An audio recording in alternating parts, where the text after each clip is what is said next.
dólar Mastercard, euro, rublo, yuan, moneda nacional, evadir, alzar. Sin otro efectivo acá hay terminal, en mis ojos el reflejo del infierno abismal. Yo a nadie le deseo el mal, si se pone pestoso le echamos cal. Viene de raperos y no en el guacal, antes de escribir aprenda a disparar. Si notas que tu página es su meca, es que esta rima es extrasensorial. Ponen signo de advertencia, piensan, es una inteligencia artificial. Mi único enemigo, un orden judicial, esto es nocivo, perjudicial. Tiene algún mensaje subliminal que menea las nalgas hasta tu mamá. Y luego me da tu patria potestad, pero le digo no quiero otro más. Estaba maratona pa' que en la granja quería me llevar una nave espacial. Y no sucedió, pero gracias a Dios que el diablo me vio y me alivió. Tenía cicatrices de cuando mi viejo lo torció en el cerro y lo macheteó. Es buen anfitrión, se dice el patrón, quizás tiene razón. Tan cada rincón, en mis oraciones lo pongo en plegarias. Vivimos sin salir hasta la morir. Yo nunca pierdo, solo aprendo mientras niego sacio. Cobrar por insultar pendejos es un negociazo. Microchip en el brazo, ejércitos de bicos clonados, tirando cabezas como colillas de cigarro. La NASA es pan y circo, lo mío multiplicar Spanish Jesus. Estabilizo lo que el pánico hizo,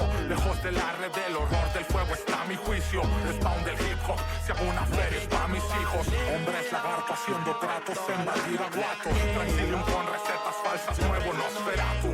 Simulación de planos, vomitando del asco.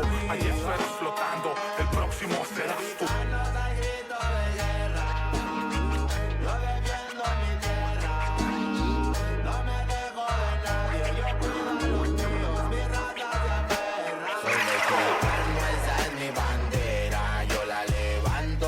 Donde quiera, verde, blanco, rojo hasta que muera. El barrio prendido ya quemó afuera. Soy mexicano, esa es mi bandera. Yo la levanto por donde quiera. Verde, blanco, rojo hasta que muera. El barrio prendido ya quemó afuera. Me voy tendido, me voy empinando mi bote. Un poco mareado por la bebida y el borlote. Me tiene hasta la riata la gente con su mitote. Pero me despreocupo, me pelan todo el garrote. Me para la chota, ya es por mi apariencia. Que hay tanto delito, que hay tanta demencia. Yo no cargo nada, no más mi presencia. Pinche puerco joto, atente a las consecuencias. Si no topa el boli en breve nos para en la calle. No puede salir uno conmigo porque ya hay detalle. No quiere que conteste, quiere que yo solo calle. Quiere mi dinero pero que chingue su madre. Lo que chingue su madre, lo que chingue su madre. En Guanajuato con los ojos bien tomados, de coto con el quesada, rifando por todos lados, atento si prendo un blog.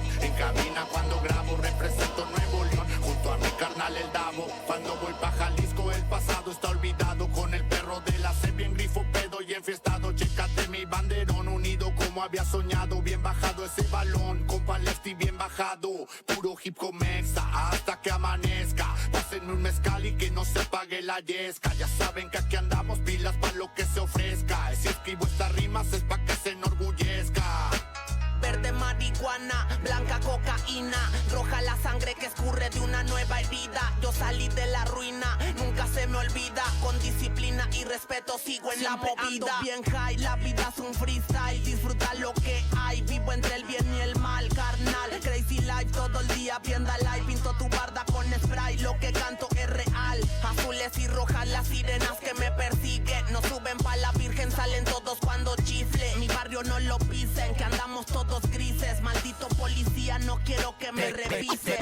México lindo y bandido, diario a Diosito le pido que me cuide a la familia si un día el cora ya no late. Estoy bendecido porque me cuidan los míos, orgullosamente me exatamos locos de remate. Jaque mate, no hable de volar si viene gateando. La cosa por la frontera se pone violenta, no importa el rango. Toda la raza jalándole duro, si hay algo seguro es la muerte en donde ando. Sudor y la sangre en la frente, los de alzada controlando. Se roban la atención, ya saben quiénes son. Vatos locos con sazón como el de un corridón. No quiera tomarme el velo si ando todo pelón. Levantando la bandera, viva México cabrón. Es el perrito de la C. La bandera con un águila, Simón, mi tierra es esta. Me vale si mi piel o si mi acento les molesta. Acá jalan horas extras, nunca duermen la siesta. Están los que van pa'l jale y los que la viven de fiesta. Otros que en el pintón se tatúan de corazón. 3 colores en el pecho, morirían por su nación. Aunque su puto gobierno los puso en la situación de no terminar la escuela y terminar en la prisión.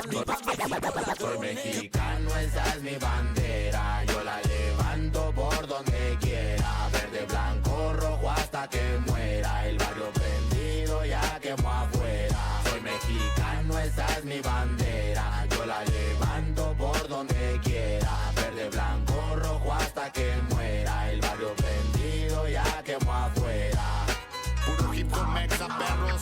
2023. Ey, yo, ey, yo. Somos la Santa Carnal. Y dale un chingón desde la plaza. Oye, DJ usted que los scratches. Desde alzada mi perro. No sabe quién soy yo, sí. Oye, Si fuera un Rottweiler, que la vida le regrese lo que merecen, ya sea el mal o el bien, y morir a todos con los que me tocó crecer.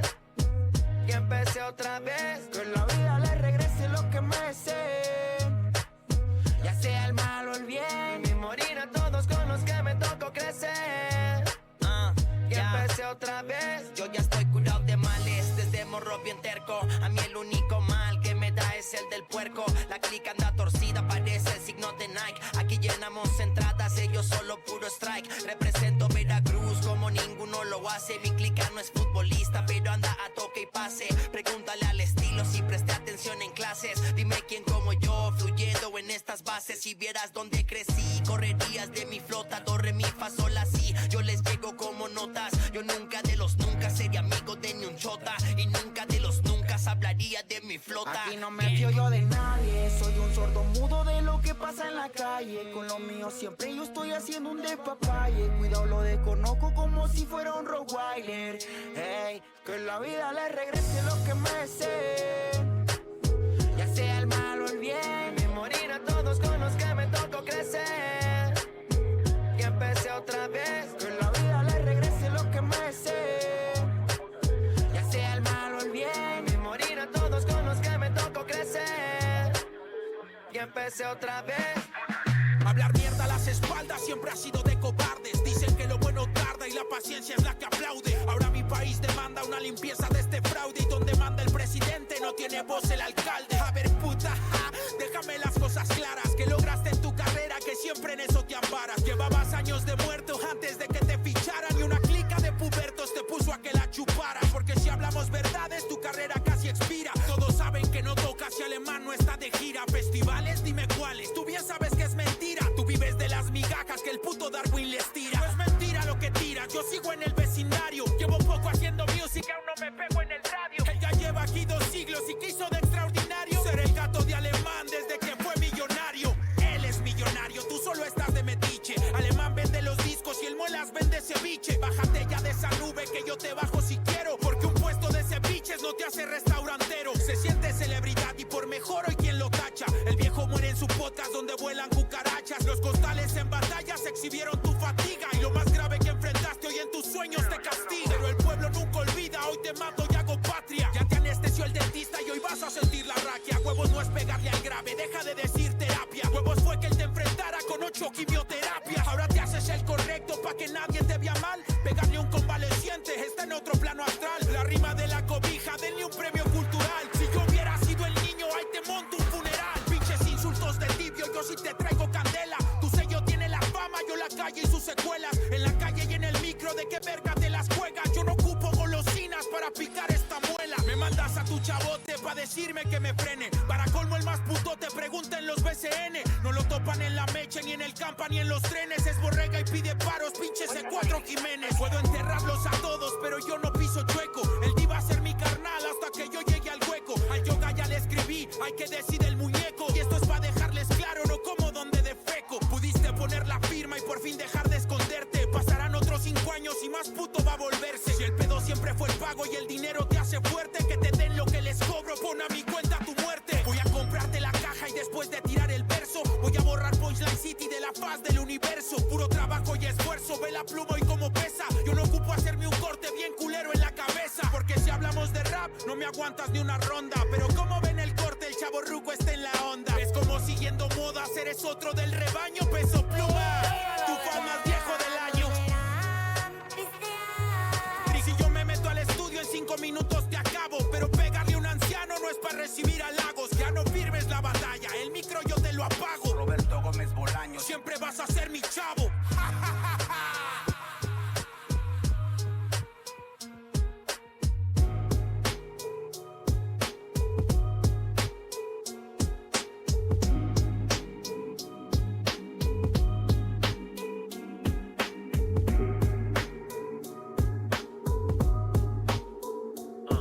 Mi conciencia necesidad todo. Solo en este cuarto oscuro pensando en lo que les debo. La cuadra pide paz, pero diario enfrento una guerra. Mis hermanos, mi madre, los niños, esta vida perra. Estoy hasta la madre ya que por mi aspecto en ningún lado quiero andar para trabajar, pero yo sigo de aferrado. Yo no quiero terminar como mi padre ahí encerrado. Esta vez no va a pensar, si se me cuadra le disparo. Solo le saldré por hoy, lo juro, voy a tener suerte. Prefiero tener de todo hasta que me llegue la muerte. Mi madre sigue sufriendo y no tengo pa' medicinas. Ahí dentro no se genera, te sacaré de la ruina, lo prometo. Te juro que no quiero hacerlo, pero el odio a la injusticia algún día te hará entenderlo. 2 balas al cargador, bien amarrados los zapatos. En el nombre del Padre y del Hijo, regreso al rap. Allá afuera, hay ratas que atacan por hambre. Hey, yo llevo el queso a mi nevera, pues lucho para alimentarme. Hey, ellos lo quieren robar y emprenden misión. Como lo hacía mamá, cuidan los pasos que doy. Yo los miro venir y me cargo de valor. Una sorpresa mortal nos espera a los dos. Me tuve que armar porque harto ya estoy. Hoy cargo el metal en la piel como un cyborg. Tendré que disparar, pero qué necesidad. Ay, huele a plomo en el aire. Un peligroso ambiente, es el aroma de la calle.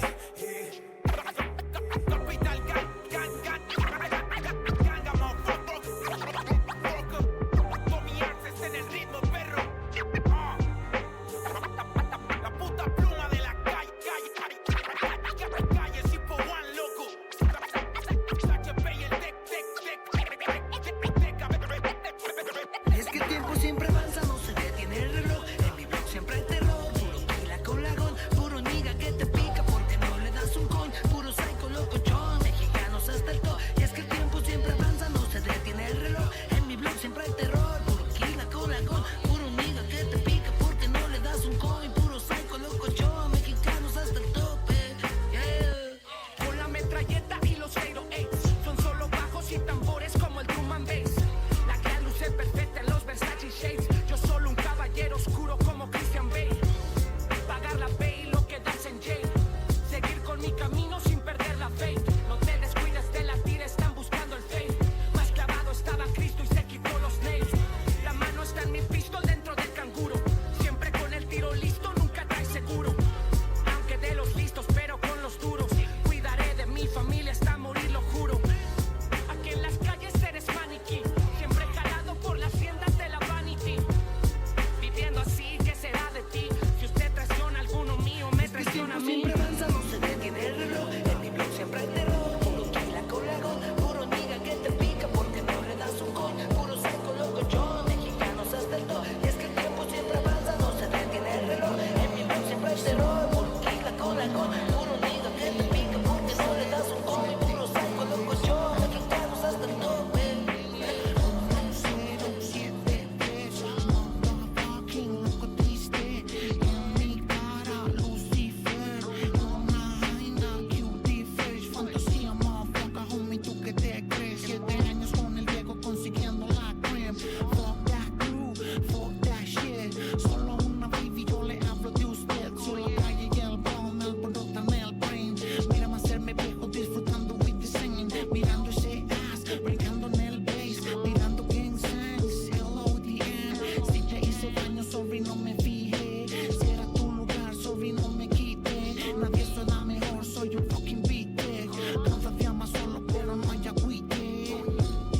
Aquí rodando sobre un classic beat. Esto es pa' los players, pa' los hustlers y los pimps.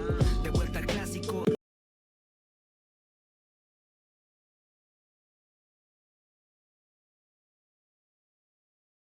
Como en 96. Esto es pa' los players, pa' los hustlers y los pimps. De vuelta al clásico. Esto es BTB. Back to the basics. Como en 96.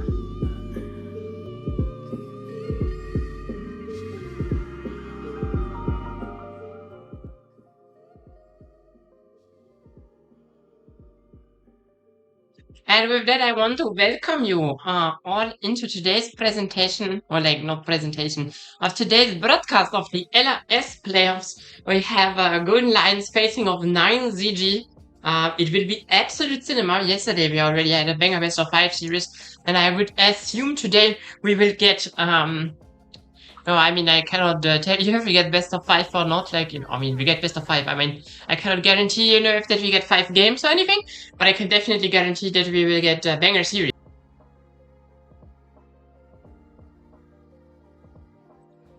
That being said, I have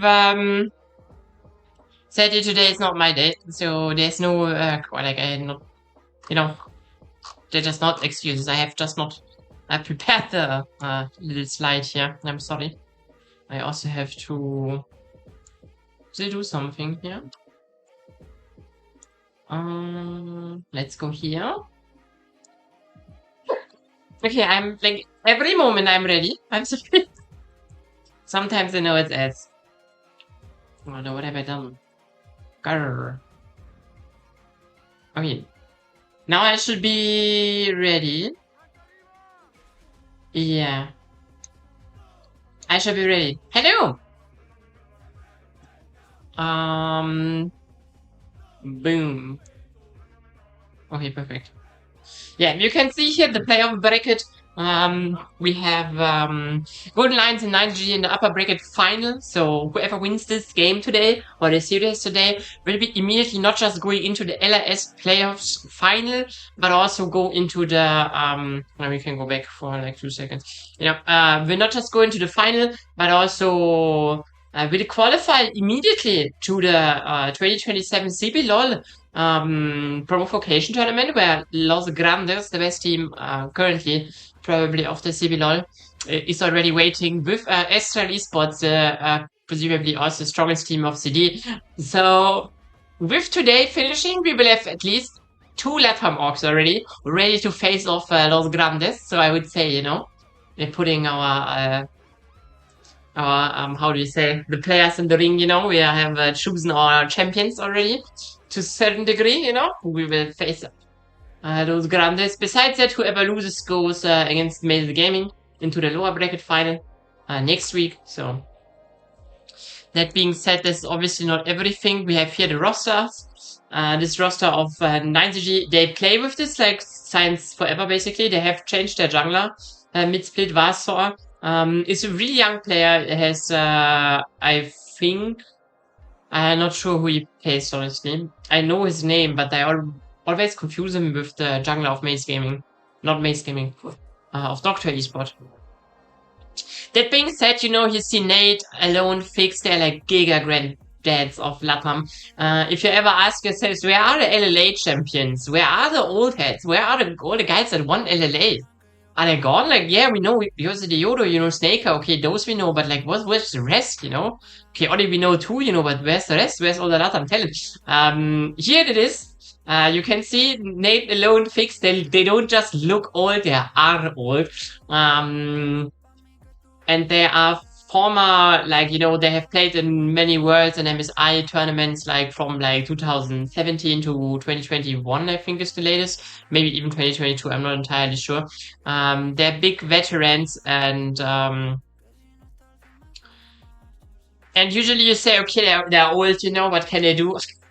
But I want to say, I think like they're definitely really strong players here. You can see highlights. I think especially like Nate, for example, is one where I would say Nate is looking crazy cracked on top lane.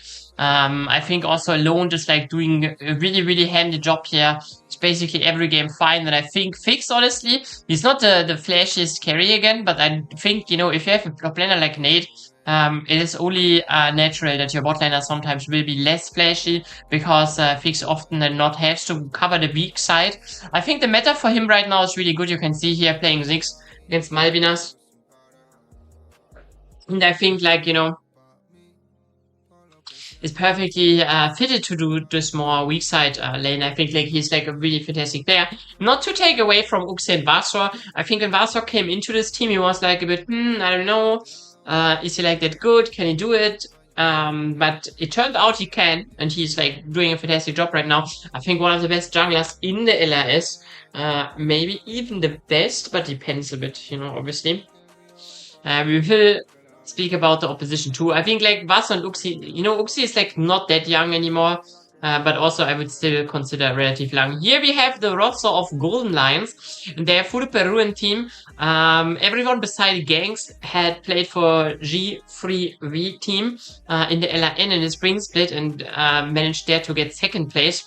But they have reunited with their Peruvian with the Peruvian jungler Gangs and have created this LRS roster now, where they're also looking like pretty strong. They had like in the middle of the season, they had like some issues with scenario and stuff, but they have since then fixed them and looking really strong. I would consider this like definitely like, you know, I think it will be really interesting to see. Oh yeah, Gangs is here. Gangs definitely better than Warsaw, by the way. I just have, I don't know, I forget them sometimes. But we will see today how they face off against each other. I think it will be really interesting to see. Generally speaking, the whole roster of Golden Lions is a bit younger than the roster of the 9CG, and I think like let's speak it like this. I think there is a generational difference here. I think obviously the players in Golden Lions team, they're not like super young or anything, but I would argue that they're like, you know, if the LLA would still be a thing, you know, like for the last 2 years, I think they would definitely all play there, probably. So they're like, you know, not necessarily the generation after like players like Nate and stuff, but like maybe even 2 generations after them. But that doesn't mean that they are washed on 9CG's side. I just want to make sure that, you know, are fully aware of the fact that they're not washed. I think they're actually really strong. I see, for example, Fix is streaming basically League of Legends every day. Like, he's playing so much League of Legends, so even though he's like, I don't know, 28 years old or something, you know, he's like definitely still 100% enjoying the time he has with the game, and this is, I think, is really important. On the side of Golden Lions, though, again, I think this team is like working really well together. They had like in the middle of the split a bit of a lackluster phase, but after that they have completely rebounded and connected together, and I'm interested to see in what players the main cast and analyst group, what they have decided to highlight here. Because if I think about players that I would like to highlight, like for example, oh, let me think. I think mid lane matchup has to be highlighted. I think this is like really important. I think also bot lane matchup you should highlight. And then I'm not sure, because like I think that Brian is really good. Like the thing is, you could basically highlight every roster, because I think when I looked at yesterday LRN, you know, I think there were clearly players that are better than, or like, not necessarily better, but there were clearly some differences in how they play. Here we have the statistics now of Scenario and Fix, and you can already see it, you know. Scenario is like a multiple statistics, he's like first or second, while Fix is like a bit behind, more like going in fourth, third. His kill participation is really low, you see that. And this is like, again, here's a difference in how those teams perform. You know, 9CG, they are like, they like to play more about top lane, while we have here Scenario in the Golden Lions, you know, it's more about him, you know. So it will be interesting to see again how the styles clashes. Yesterday, the team with the top side focus won, but must be said that Fuego had their main mid laner not available, so they were heavily nerfed. So let's see how today we see champions here. Again, I have said Fix really enjoys the meta right now with the Ziggs and stuff, but Scenario is definitely not a slacker. Has played something like Seraphine as well. Has a bit less champions, but also has a bit less games to split so far. So there's something like this. I think Fix also played like a very big amount of Jhin games, and I'm a big Jhin hater, so, you know, he had really good Jhin games, it must be said, you know, but I think still, you know, not sure if I would be too hyped to see that today, but we probably will. Depends on how many games it goes, but also interesting to see if the Ziggs will still be priority for the side of 9CG, because they've obviously changed the bot lane a bit. If you don't know what happened is they have basically increased magic resistance for every champion on bot lane, every AD carry. to make them more competitive with the mages. Ooh. Sorry. Yeah, I have nothing to say to what I flashed or whatever. It's like just a screenshot I made about something, some assets for like drawings, you know, like graphical assets. Regardless, yeah, if you know the mid lane matchup is something I would really interested to see. We see both PQuest and Alone, they're not really like leading in any statistics. Too crazy, like, you know. Especially like not CS per minute and like, I mean, who is like, is it Hisu best CS per minute? I don't think so, no. Who could be it? Maybe Cypher could be most CS per minute. Or, yeah, mine must be Cypher, honestly. Maybe, probably. I just say. Maybe I'm completely wrong. Besides that, those mid laners are really strong, I think, both of them. We have here very unique champion pool for PQuest. He's played something like Swain here, for example, or in Asia, also in Yon, you know. On the other side, I think Alone had basically played everything that I consider meta, or considered meta, during the regular season. And was not really experimental on that regard, so, you know. It will be interesting to see if he is bringing something interesting to the table today. And yeah, I think like in general, you know, it will be interesting to see, you know, because maybe he finds like some crazy counter picks and stuff, but you know, I don't know. It's like a bit rough. Not rough. It's not rough. His champion pool is really big. It is just interesting to see. So we have to wait and look who is winning this. It is again today, like the stakes are quite big. Wait, I have to flash. No, I don't flash anything. I have to find my draft music, but I don't have to flash anything for it apparently. It will be interesting to see how those teams play again. It is, I think, like winning, like getting into the CB LOL is like far harder, and then getting into the LCS. Oh, we have top lane matchup too. And here you see Nate. You know, Nate is like just the end boss on top lane right now. He is also pretty old. He has played at international events multiple times. So Nate is definitely a player that has a lot of experience, is really good. And you can see it, you know, on the stats. He has like most damage per minute, and like Brian is like really far behind. I think Brian is like more of a calm player, you know, on top lane. He's not really anything flashy to mention, you know. He's doing his job. Don't get me wrong. You know, he's not doing anything wrong per se, but it looks a bit funny when compared to Nate, but also there's like this division in how the teams play, because NiceG is like playing a lot for top lane, while Brian has often, basically every game has to do his stuff alone, and you see it on a champion pool too. Nate has played not just a lot of different champions, but like look at his pool, you know, there's like Gangplank, Zaheen, Varus, Olaf, Aatrox, Gwen, you know, there's so many carry champions there. Additionally, he also played on, you know, so, and Brian also played like, you know, carry champions like Main, for example. But I think he's far more often into the, you know, first pick, not first pick, but blind pick position taken, where, you know, a lot of those Jaces were blind pick Jaces and stuff like this. So, have to see. Have to see how in the end it will be going between two of these players. I think I'm really hyped to see Nate's Gangplank. It might just be happening that he would be banned every game, but if not, Nate is a player that is ready to blind pick this Nate. This is Gangplank, by the way. So there could be a lot of, you know, we could see it really early, and I would be really hyped, because I think Gangplank is just such a cool champion. Here we have the predictions. They are very nice. The G have favored, also on Twitter, you know, where they also have like all the other talent that is working for the LoL Latam making predictions. It is very, very 9ZG Globant, 9ZG Globant, so now I have it. Very favored for them, and I think I would agree here too. I think my prediction would also be to going to 9ZG. I think Golden Lions, they have definitely a chance to win. It would not be crazy surprising if they win.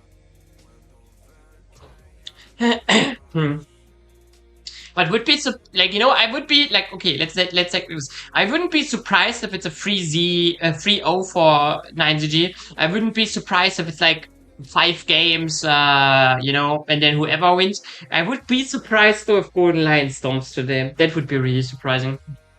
Let's say it like this. And it will be interesting to see here, because I think, I really hope, I'm like, I might be, you know, I might be a delusional fangirl, but I really, really hope 9ZG can do some damage in the promotion tournament, because I think, like, there are so many legendary names from Latam that, you know, the inner fangirl of me is, like, really hoping that they do well. Obviously, like, I'm, you know, I'm also, like, really hoping that, that like, Estra wins, you know, and Los Gardenes is just basically the best team in the CBLOL, so, you know, the likelihood of even Estra succeeding is, like, really low.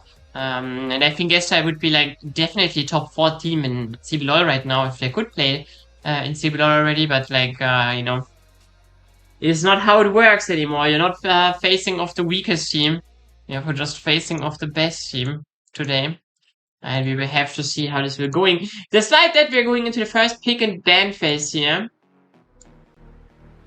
And we have to see who will make their entry into this series with a W in the better draft. The overlay already looks a bit scuffed again. We have a Ziggs ban, we have a Cassiopeia ban. Nocturne is now taken out. I think nothing too crazy yet.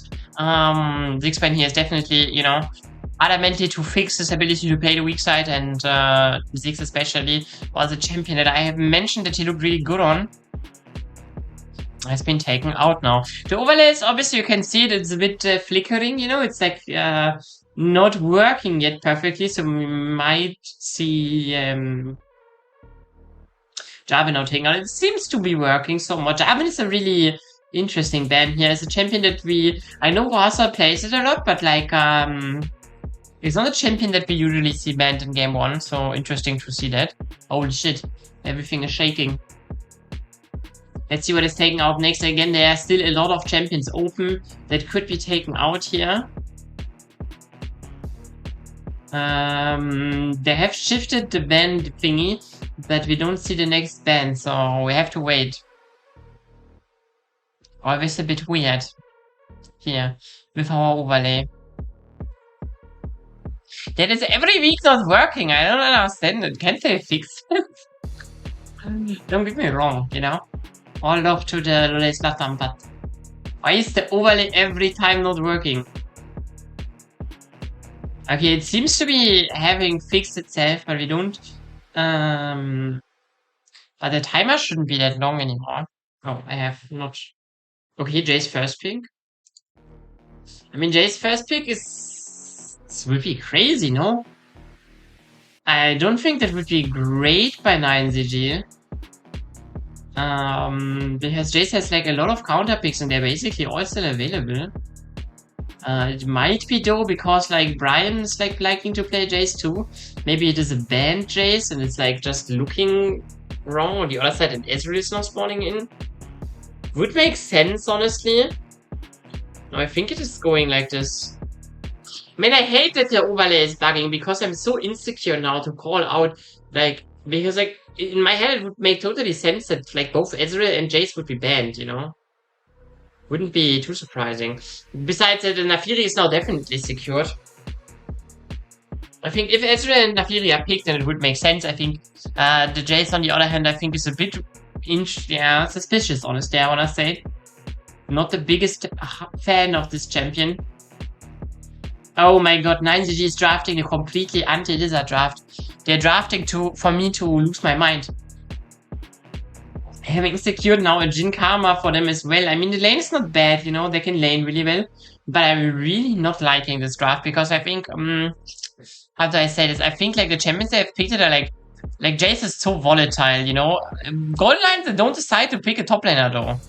What is a bit weird. They decided to secure a Bard now, what means they're giving 9ZG the chance to ban Jace counters. But I think it's like a bit weird. Why would you do that? Why would you give your opponent the opportunity to... I mean, maybe they're not, you know, maybe they're not afraid. I mean, Jace has like a lot of counters, you know. It's not like you can It's not like you can ban them all anyway, so kind of depends on what they're doing. A Wukong now taken out makes sense here. Wukong is really good against Nafiri. But also not too crazy either as a ban. I mean, like, for 9 it would be important they need setup. Olaf is now banned here. It's one of the counter picks for Jace that I haven't spoken about. It's probably the most, like, one of the more crazy ones. Because while Jace is also not really good against tanks individually on lane, you don't really pick Jace to deal damage on tanks anyways, you know, and the tanks cannot really threaten Jace too much. So, on the Wu side, you know, there is like no real threat to 9ZG of tanks pick, but Olaf is like one of these champions that can just run you down, and this makes it really, really threatening. Oriena's not bad as well.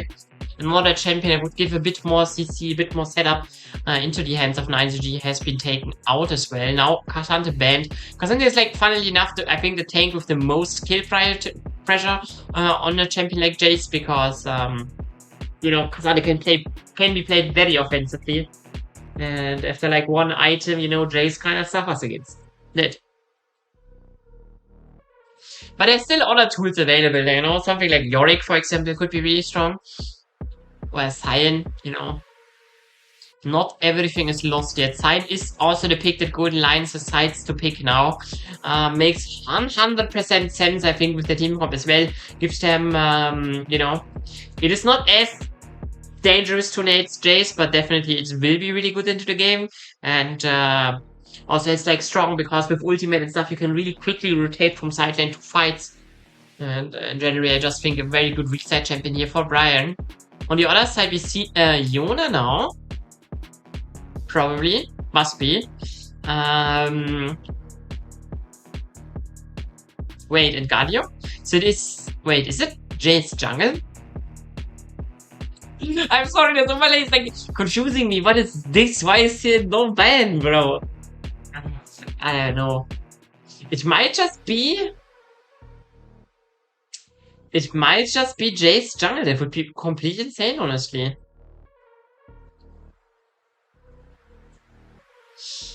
So that is obviously the question, where's Yon and Galio going? You know, I think both champions can be played either lane. Theoretically, you know, not like that we see Yon top lane a lot, but I would trust Nate with it, you know. So if it would be a good champion against Cyan, then definitely it could be going into it.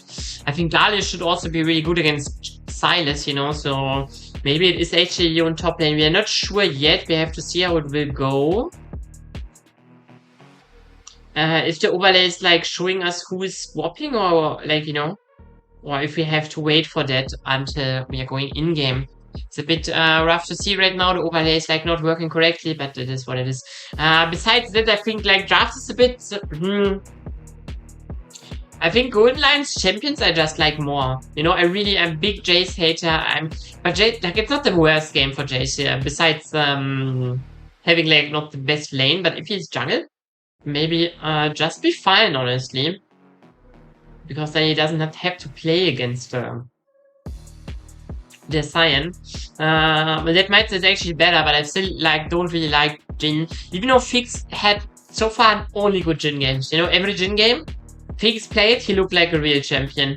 So even though I was like really doubting the draft in the beginning, I start to like it more and more. Like considerably also that like Ezreal Bard will be having like a really bad time, I think. And oh, the champions have Fix. It is actually Jace, jungle, and Yon top lane. And the Talia is spawned. The Silas is gone, and Talia has been summoned now. If that is correct here, then I think the mid lane matchup has turned so much better. Yeah, it's unlimited better here. That there's no Silas anymore. And Talia here. Talia is pretty good. Against Jace, it's pretty good against Scarlet too. It's not like insane against Scarlet, don't get me wrong, but it's definitely in better shoes than a Silas. Because in the end, Silas is an AP champion that can only go in. And Scarlet is an anti-AP champion that likes to have his enemies close to him. So Silas is directly playing into that. And with that being said, we're already in game 2. For a minute, for a whole minute here even. And let's see how it will be going. Interesting game here. Warsaw on a Jace jungle. A champion that we haven't seen for a long time. Let's see runes. Golden Lions has nothing too crazy here. 9ZG has also not so crazy here. It must be said that Ux is playing Comet on Karma. Not that this is like completely crazy or anything. It's like relatively standard, but it shows that 9GG wants to play this bot lane really dominant, far more aggressive. And I think it's very interesting to see, like, you know, because like in the statistics, you know, when you have seen, like, you know, how both teams are playing in the like regular season and stuff, we have seen that 9GG, they often just play for top lane, play it for Nate, and now having Fix and Ux on like such a crazy offensive lane. It's not like they've never played crazy offensive lane either, you know, it's like they're really good at this too, you know, but it's like really interesting to see. And we have to see, we see like slow lane leads generated for top lane and bot lane here, what is really important. I mean, like, you know, you see the Yon here on top lane doing a lot of work. It is a champion that you usually don't see top lane, but like with Nate, if you have Nate in your team, you kind of maybe, you know, have to abuse it. I'm really liking the, honestly, the flex pick with the Jace jungle. It will be interesting to see how he will perform though, because like something we haven't seen in a hot while. He's pathing bot side, same for the Nafiri. He has like a bit faster jungle clear than her too. Honestly, like he has like insane jungle clear, no? He's already done with blue buff and like, wait, we see. Wait. I wanna know when he's done. It is like very interesting to me right now. I'm sorry, I'm jungle main. He's already done in like 2:53. Like very quick jungle clear from Warsaw here on the Jace jungle. A champion that we haven't seen in a while here. Ganks knows this obviously and is pathing immediately going to top scuttle. Not that even if Jace is slower, he had not really a good position to contest anyways. Signed Fix and Ux are like just taking complete control over the bot lane here right now. The CS is not that big here, only like 2 CS. The CS is I think 2 minions right now for Fix, so nothing major here yet, but it'll be interesting how this will be continuing, because if Scenario is staying like strong here, then I do think Ezreal at one point should have more impact than Jhin, but Ux and Fix here immediately firing out of all cylinders. Scenario in the end is surviving it, but has to be a bit more carefully now. I mean, honestly, he doesn't because it's fine. But he loses minions. What is a bit rough. I think he lost only one dose. So yeah, it is okay. Getting control here in back. Scenario probably wants to reset as well. We'll do after this wave. Fix, funnily enough, has still stayed here. Takes the wave. There's a question mark ping going out to him too. Maybe he needs more gold or whatever. We see also a camera of Nate here. Kind of funny. We rarely see cameras in the LATAM scene. So always good to see cameras be presented here. A lot of attention around mid lane. And like Warsa's already there. He has a really fast jungle clear, and Xerxes should be getting out of it though. So nothing major is happening. Just, you know, testing the river, you know, testing the water, like, you know, dabble your feet a bit into the water, look if it's warm or if it's cold. We have also fixed face cam, so this is pretty nice too. So we have like 2 face cams for 9ZG. I think 0 face cams for Golden Lions though. Not that it's too crazy. Yesterday we also only had 2 face cams in total, so we see Ux here playing very aggressively with the poke of Fix here. The W from Jhin actually dealing a lot of damage here to the Bart already. We can see item security, a pickaxe against the longsword and the tier of Scenario, so botlane definitely a bit unfair. On the terms of unfair, we see Nate also having a great time right now. It will be interesting to see what item build he goes on this Yone. First of all, I'm not really familiar with Yone item builds. I couldn't even tell you what is like best item build for him to go. But it's also interesting because, like, you know, technically he could itemize really hard against tanks early because he's, like, facing a Sign. But maybe he doesn't want to because, like, everyone besides Sign is not really a tank. Now we see a gang from alone here. It's coming bot lane. Has used his ultimate. We haven't seen how he got there, like, overall, but he went there and just got a kill. Has to use the flash, but it's probably fine. On the other side, PQS gets a wave into the turret, but still first dragon should be secured here for 9ZG. So is first blood. So, you know, was actually quite close here in the end, but Golden Lions, no business, not reaching. And the minions that alone missed for it is like also kind of unimportant, you know, only a bit. Basically a handful of minions were left for him, but this is not the end of the world. Let's see how it will continue. You see Warsaw here again, he's really fast. Nafiri is still on bot side. Might be cancelled here. Oh. Ux could have maybe cancelled it. You know, if Ux cancels here the Nafiri recall of Gangson is in a really, really bad position. But it doesn't happen so far. Right now it's still fine, so let's see how it will continue. And we see the top lane matchup. Again, like Nate, you know, it's like slowly but surely building a lead here on the top lane. And again, it will be interesting to see if Brian at one point will be tanky enough to play against the Yon. But I think Yon is one of these champions that's just, you know, it's like when you play Cyan against Jace, at one point Jace cannot deal damage to you anymore and then you're winning. But I think a champion like Yone, for example, is just this window. It might be that for a certain amount of time of the game, you know, then Yone cannot kill you. But like in total, it will be probably a game where you not really be able to, you know, to be safe. Because I think Nate will always shred in the late game, a Cyan, you know, so pretty significant counter pick here, maybe. And so far, like, you know, 9ZG, there's not much happened here besides the bot play that also enabled the dragon. But individual leads anywhere. Anyways. So 9ZG showing that they're right now that they're a level ahead compared to Golden Lions. Also immediately going for the second neutral objective here. And it must be said that Varsaw here is like, he's really fast in the jungle with this Jace, and he's using his key speed to his own advantage, like really good as well. Takes down the out on bot side. We see a bit of trading here, but Xerxes cannot really get anything. Triple Rush was also used, but in the end, Fix and Ux, they're staying quite safe. Also not losing minions here.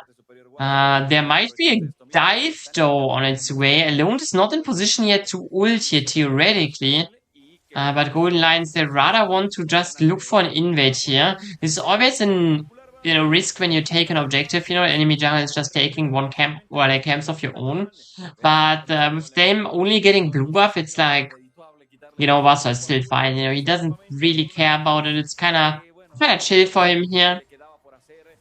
And for Fix and Ux, it's obviously also quite fine because they don't have to lose minions for it either. So yes, they're losing a bit of gold here. You know, you can see they have lost turret platings through to the pressure that Golden Lions has put in the bot lane.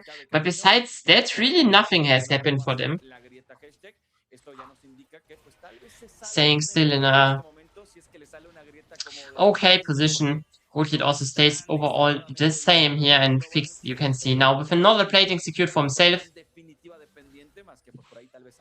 Keeps ahead of the curve too. And besides that, we see Fix also caving into the screen here. It's kind of funny. And we see Alone in mid lane, you know, it's Scarlet. I said yes. You know, I'm happy that Golden Lions don't have Silas mid lane because it would be even worse. But I think here, still, Gallia has a very great time in this mid lane matchup. It's now also resetting. So we see Alone, maybe he has teleport. Okay, no, never mind. He teleports immediately mid lane. Or let's just say maybe he wants to open a different lane, you know, because he can just teleport mid lane after anyways. But he decided to immediately go mid lane and keep the pressure there around. Makes sense though, because like next dragon is spawning in 42nd, and we can see, if you pay attention to the minimap, then you see both teams, they're kind of dancing around it here. We see both Xerxes and PQuest playing for vision, but on the other side, 3 members are looking for vision, and you know, 3 members are usually stronger than 2. Even though Warsaw is losing a lot of HP here, and actually also looking for a reset here still. I mean, I don't think it's necessarily bad to reset here. Usually would say, yeah, but only 20 seconds, you know, won't they be too late? But they already have put up the vision, you know, it's not the big of a deal for them. They still don't have to really face check into the river anyways. And Alone also, you know, just chill, keeps it. Treasure allies. Importantly here for the second dragon, we see a lot more first items finished for the side of 9ZG. We see like first item for Jin, first item for Galio. Those power spikes that will be really important here and makes it basically uncontestable for Golden Lions. Yes, theoretically, they could still out macro them in a way that like they're getting such a good position here. I think contesting the Scuttle here was already really good from Gangs. But right now, I think if they would just do it, there is nothing there's nothing really Golden Lions can do, but we can see 9ZG, they're a bit reserved here. They don't want to go too deep. And with that being said, I think Talia still has no first item, by the way. So the advantage still stands here. While yes, she gets more AP, more ability haste and stuff. It's not like she's getting weaker. She still got stronger, but not finishing a first item here. Not really getting to the next power spike. Same for Scenario here that still is bound to the bot lane. Should be able to buy Trinity Force soon. Now we see a play on the other side though. Gangs here looked for Alone, but in the end he loses more HP. Nearly dies here even, but Snafiri gets out of it relatively easy. And we can see Alone's already pretty tanky. Even though he only has a rocket belt, but Kali just in generally a very, very resistant champion. Now we see Golden Lions taking control over the river here. Both junglers are topside though, so the temporary control is not that important here. Cirque cancels Fix, so Fix really needs to reset, has no mana anymore. Not really will get anything, you know, I mean he will get anything, you know, some AD will probably get into his inventory. Will also be interesting to see what item build he chooses now. Whatever he buys now, but ooh, a BF, and this is like, this is, oh my god, I have, you know, in draft I said, oh, I hate the Jin champion, you know, I'm a big Jin hater, but now when I see, like, his inventory, I think Fix is, like, the only player in the world that's allowed to play this champ, you know, like, look at this, boom, I'm just a bunch of AD, because, like, he will hit like a truck. You know, it's like you're usually like known from Jin that he's like, oh yeah, he's shooting sometimes that really deals no damage. It's kind of embarrassing. But this Jin will be boom, will deal so much damage. And on the side of so much damage, Cersei here contests vision, nearly loses his life. In the end, he survives with 1 HP, but will be enough for 9ZG to this time secure the dragon. On the other side, Nate, though, he is in the weak side and he's not really gaining anything. He's trying to get away, but in the end, he can't. Nearly got Brian in return, but in the end it was not playable for him. Has decided now also to go Blade of the Rune King first. He's definitely going more anti-tank here. And Pico is now getting a kill. Puts himself up for success. But I think still, you know, it is a bit annoying for Nate here. But it's not the end of the world, you know. Sign now also teleporting bot lane, by the way. Let's see where Nate is opening map. Technically, there is a top lane turret. Not just a top lane turret. I mean, there is a top lane turret, but there is a top objective soon to be played at, and Nate decides to go bot side again. Harald spawns in 30 seconds, and like, it must be said that like for the side of Golden Lions, obviously always relatively easy to play on Yon. If they want to cross map, because Yon is not the best weak sider here, and it has bitten him in the ass once. Let's see if there will be more formation here. But we see already, you know, like, Nathan does not have the P yet. And Brian, you know, he's just opening topside. Yeah, now it's the question, how will they play it? Gangsty, though, too deep here, loses immediately a lot of HP and just dies. And I think Golden Lions, they're technically in a better position here because they just have more members. But now with Gangs dying, there's no way they can do the Harald, and this means on the other side, you know, Nate just, he doesn't even need to think about rotating. He just takes the turret and gets it. Really bad play from Gangs. I thought he probably thought he's like safe because his flash, he's like Nafiri, you know, with untargetability and the slash. But just great play from Ux here, getting the W out of it, and then, you know, there's only one way Gangs gets out of it, immediately flashing over the wall, is it? But he decided against it and got Saint cheat and just immediately put out to rest. There was also no teammate around to really help him. I mean, Turkcell technically could have ulted, you know, but... That being said, 3k gold lead now on the clock of 9ZG. Also, every neutral objective is going into their pockets yet. Yes, the highlight is not yet in their pockets, but I think you can see on minimap that Bossa is already on it. And that will probably be enough. That will probably be enough. Brian now. Struggling a bit, but against Alone he should be fine. Now ults even forward. Alone under turret, but he just wins it! Alone cold as ever! And not a single nerf in his face. He just outplays the silent Brian. He just thought, yeah, I can kill him, but under turret surely, but the mid laner of 9ZG, he has played against like international players. I'm pretty sure they have played against LGD once. Might be wrong, but I'm pretty sure they played against LGD. Alone played against LGD. I mean, I can check, you know, but like a player like him has... Oh my god, this is a bit embarrassing. I'm pretty sure he has played against like big names before. I mean, I don't will watch it. I need maybe in the break, you know, it takes too long time, sorry. But I'm pretty sure he has played against like big Chinese name before, so you know. He's not scared by a young Peruvian top laner here.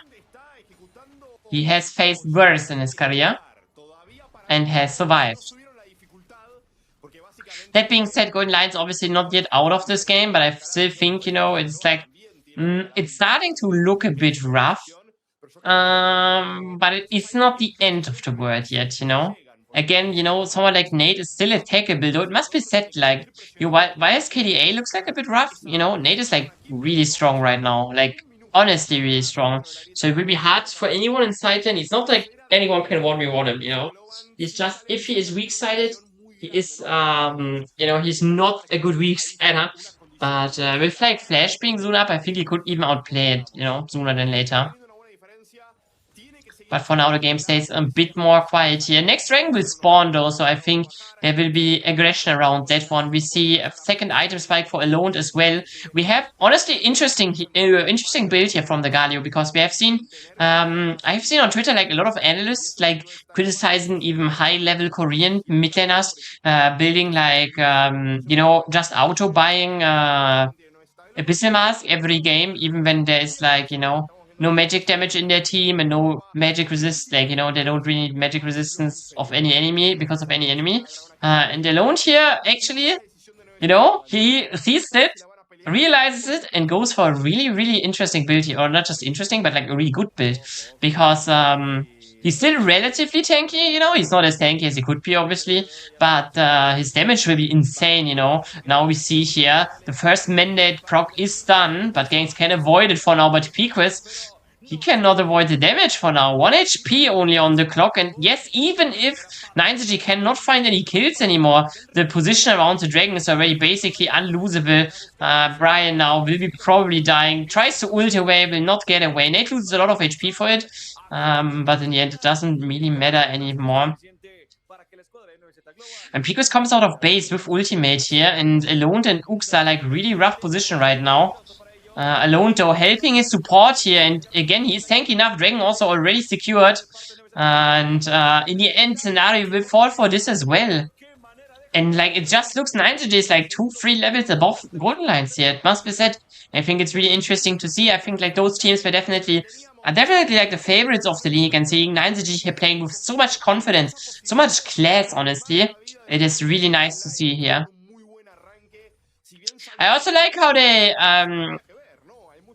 I wanna say how methodical 9ZG plays.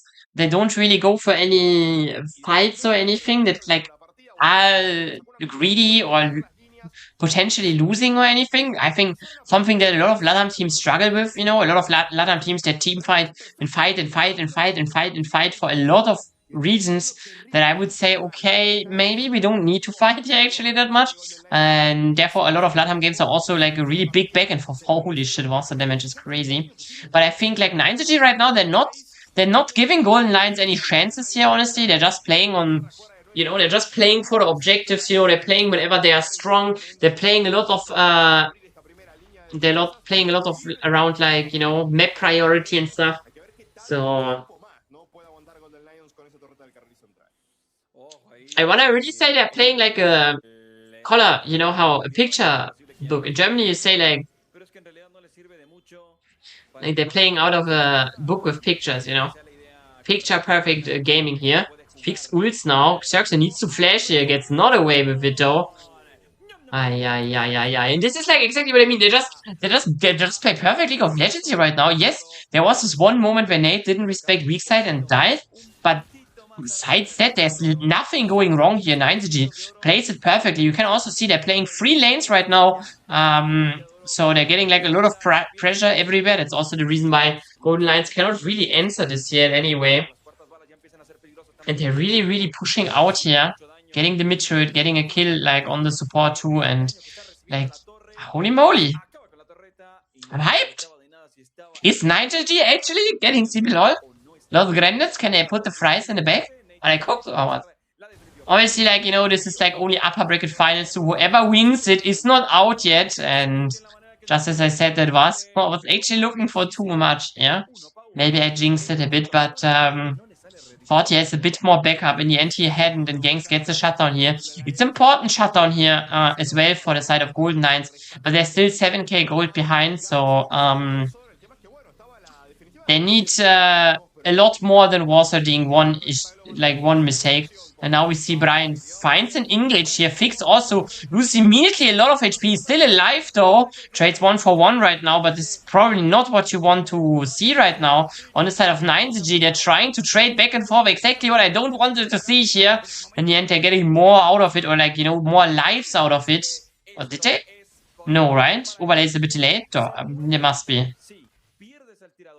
The Cyan is just not counted dead, but he was already dead.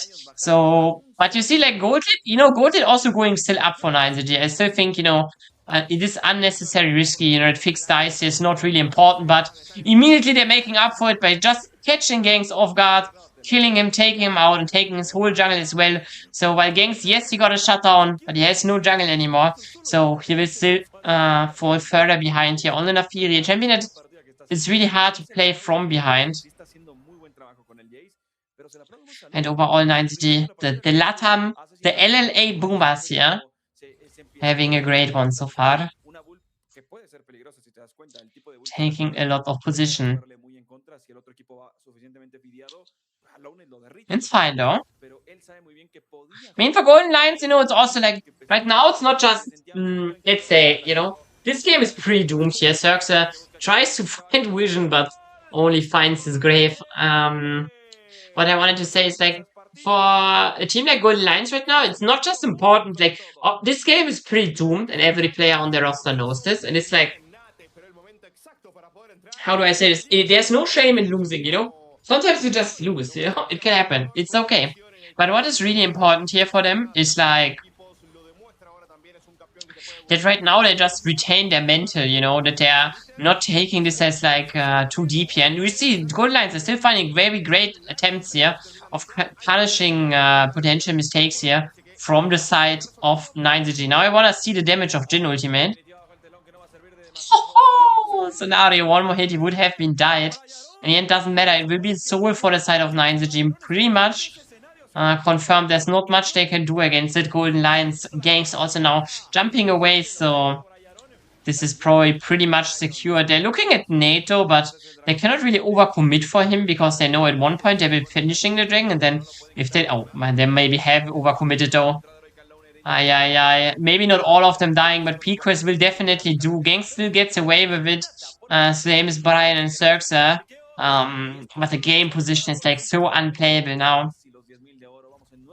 9ZG are just in a so much stronger position. It is like really, really, really rough here. 10k gold it should be after the turret falls. The clock saying, and you know, not any. Actually, not yet. Close.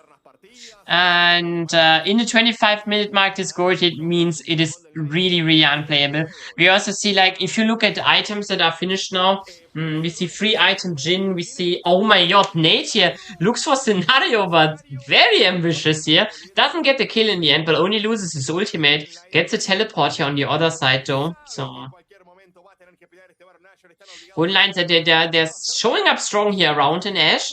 They know that 9ZG, you know, if they get like 2 seconds of this Nash, they will completely one-shot it. Because they have a lot of DPS here in this game. Let's see. And they're getting the area back here, 9ZG. Yes, Golden Lions, they showed up strong, but in the end, you know, when 9ZG matches numbers, there's nothing they can really do here. And this might be, you know, at every oh, there's a Warden! No, this is the biggest mistake in League of Legends! Guys, if you're ahead, you have to ping quad the pit. There is a ward in the pit right now. So the issue is like 9ZG, they kind of want to like bait. They kind of wanted to bait, I think, Golden Lions into, yeah, look, you have to face check because we are maybe doing Nash, hahaha. But with their control ward played so forward, there was just a fucking blue trinket in the pit that they haven't seen. What gave, obviously, Golden Lions every safety of the world they need, you know, to know, yeah, we don't have to go in. You kind of see it, you know. Right now, Golden Lions, they have to play a lot closer to 9ZG than they maybe want to. But we see 9ZG, they don't care, they start this Nash anyways. Interesting build here from Jace, going not just full Lethality, but also a Bastion Breaker. And the fight is breaking out. Alone is in it. He still can go golden. Goes golden for now. Flashes out. Takes a life. Fix now. With his ultimate. Not really finding anything. Not the biggest damage ever. But it's Jhin ultimate at the end of the day. Whatever item you buy, you are a Jhin. Nash now is secured now without a big sweat here from 9ZG. Made this tiny mistake, you know, where they not checked the vision in Nash. What gave Golden Lions a solid minute, honestly. Of safety, but now the Nash has been slain, and it will be interesting to see how 9ZG will play this out. You can see on a lot of members there, like the 3 item power spikes now in it, while even the carries of Golden Lions, they have to scrape, you know, for every gold that they can get to somehow match this 11k gold lead. And it's probably pretty impossible. Alone now he just got golden, but by buying Sonya's now, he immediately has it on cooldown basically. You know, he can immediately use it again. Usually would have like, you know, if you would have already had Sonya's, you know, you are in a position where, yeah, okay, you know, now it would be on cooldown, a bit awkward, but now, you know, basically resetting the cooldown, being in a strong position. You can see 9ZG is still playing it relatively careful and slowly. Taking here the jungle first, and you see, you know, Warsaw is crazy strong, dealing a lot of damage. Not got any crazy value out of his Bastion Breaker so far, but in competitive games, items like Bastion Breaker or Hubris, you know, those assassin items that are really like hit or miss, I wanna say, it is really hard to get any value out of them. It must be said that Bastion Breaker, even if you're not triggering the passive, is not a bad item. Because you're still dealing a lot of damage. Ux has no flash away now. But, while, yeah, Golden Lions, they're kind of delaying the mid lane push on the top lane, though. Fix and Warsaw getting the turret. Double flash now, use. And PQuest even going deeper here, but Fix, you know, with the barrier stepping up, not getting a single damage. Now his ultimate is also used. Cirque immediately has to has to use the Mikaels. Avoids basically every shot here and survives. Is tanky enough here. On the surviving part, also Gang survives here. But now the HP bars are low and like basically everyone on Golden Lions has to reset into the base. What means 9ZG can easily take another mid lane turret. And like Gangs is not even base yet. Now nice play from Nate here. Finds the AD carry, takes him out immediately. And Gangs is still not base yet. They could look to finish. But their wave is like too low. I think if their wave would be bigger, then they would try it maybe. First turret still drops half of its HP. PQuest here. Finds Ux now, but Ux not dying yet.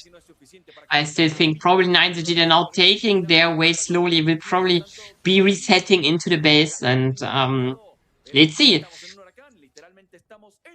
They're already pretty far ahead, but you know, they got a lot of gold as well.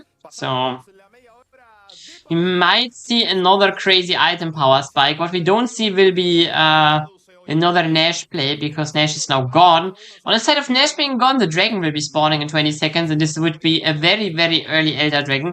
Basically, 9ZG have done everything on the spot, you know. Not waited a single second for any dragon or anything. So, I mean, it was not always on spawn, you know.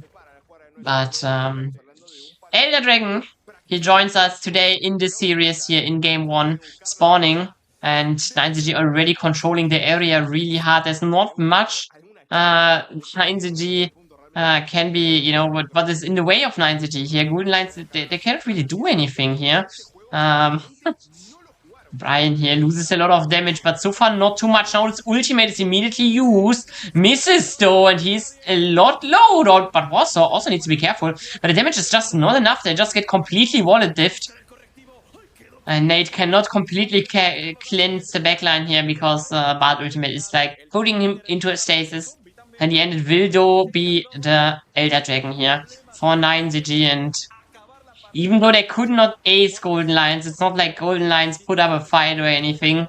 They just didn't show up, honestly, really. And Elder Dragon is now taken out. With that, Elder Dragon taken out and only bot wave, bot inhibitor and turrets still standing, I think this game should be over in the next 2 minutes. I don't really think there's much that Golden Lions can still do here, besides preserving their mental for the next game, honestly. Let's see. No major item power spikes could be finished though for 9ZG. So it gives Golden Lions a bit of time to get back into the game, you know, because like they're not really much for, you know, like for some 4th items are finished, like, you know, Water, for example, finishing his 4th item, the armor penetration. But besides that, I think 9ZG, they're not really gotten much item advantages now, so at least that is staying close. But you know, with Elder Dragon on the other side, it's kind of hard. You know, what you're gonna do against Elder Dragon? So far, Golden Lions are not really threatened by it though. The wave starting to go in, but the wave clear of Golden Lions is not bad yet. Oh my god!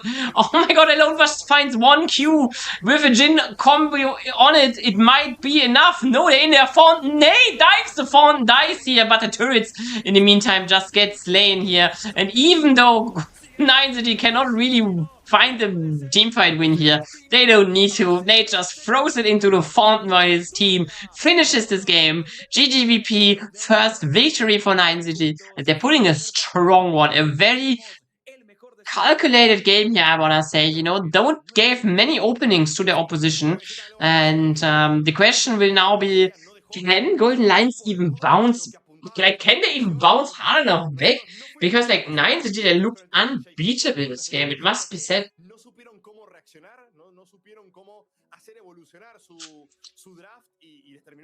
So yeah, will be interesting to see. Golden Lions, they definitely have hope for more here, I wanna say. Getting a big beatdown here in game 1. Besides that, we will go into a pause though. We are back in like 5 minutes, I think, and yeah, I will just be back. Be right back, and we see us for game 2 here, and it will be interesting to see if the side of Golden Lions can bounce back here, or if 9ZG is just taking the tempo, taking the momentum, and just finishes this series early. But, you know, still at least 2 games to go.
nosotros veíamos el draft, no nos gustaba mucho, pero ¿qué pasaba? ¿Qué pasó? Contame, compañero, porque ese Jace fue algo con lo que, la verdad, Golden Lions no pudo lidiar desde el inicio. And with that, I want to announce my own return to our wonderful cast of the LRS officially in English. We have 9ZG fighting against Golden Lions in the first game. It must be said, like, you know, that besides like 1, 2 minor things, you know, I want to say that and the 9Z Global roster really look completely locked in. I want to say like on a way that I think is like honestly like just insanely impressive.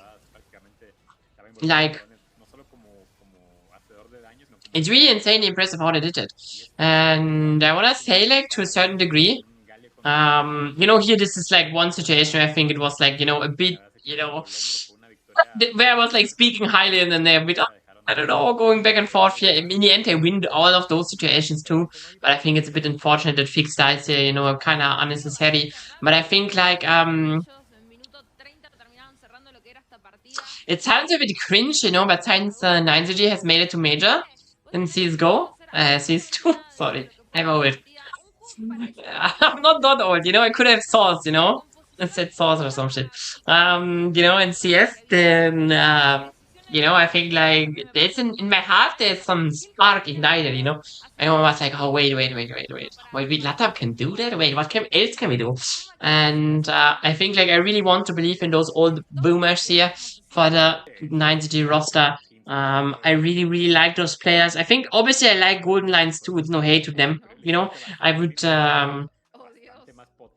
also obviously wish for them to bounce back into the series. But like, if I'm speaking for myself as a fan of LATAM series, I'm big hype for 9ZG. But I really hope that they win big. You know, that would be insanely fun to see. So, besides that, I need to find something out. I mean, we can do that later, I think. Wait. I need to answer someone on Discord.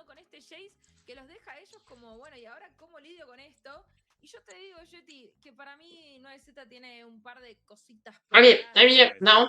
I'm fully here, I'm aware, I'm there. And let's see how it will go. Into like when the next draft will start. It should start really soon, honestly, but we don't know. First of all, we're giving MVP here to Alone. I think this is definitely 100% agreeable. I think Alone were like a very big motor of everything that happened, you know. He was really good on the rotations and stuff. I think also like he played fights really well. His itemization was perfect. Just in general, I think Alone here is really strong first game from him. Really showed Piquez where the hammer is hanging. And was a really strong performance from him.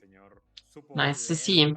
Let's see how the game continues, like the series will continue. You know, I think like in my head, you know, either Golden Lions bounces back or they will just get rolled. And I think like I would like to see them bouncing back, honestly.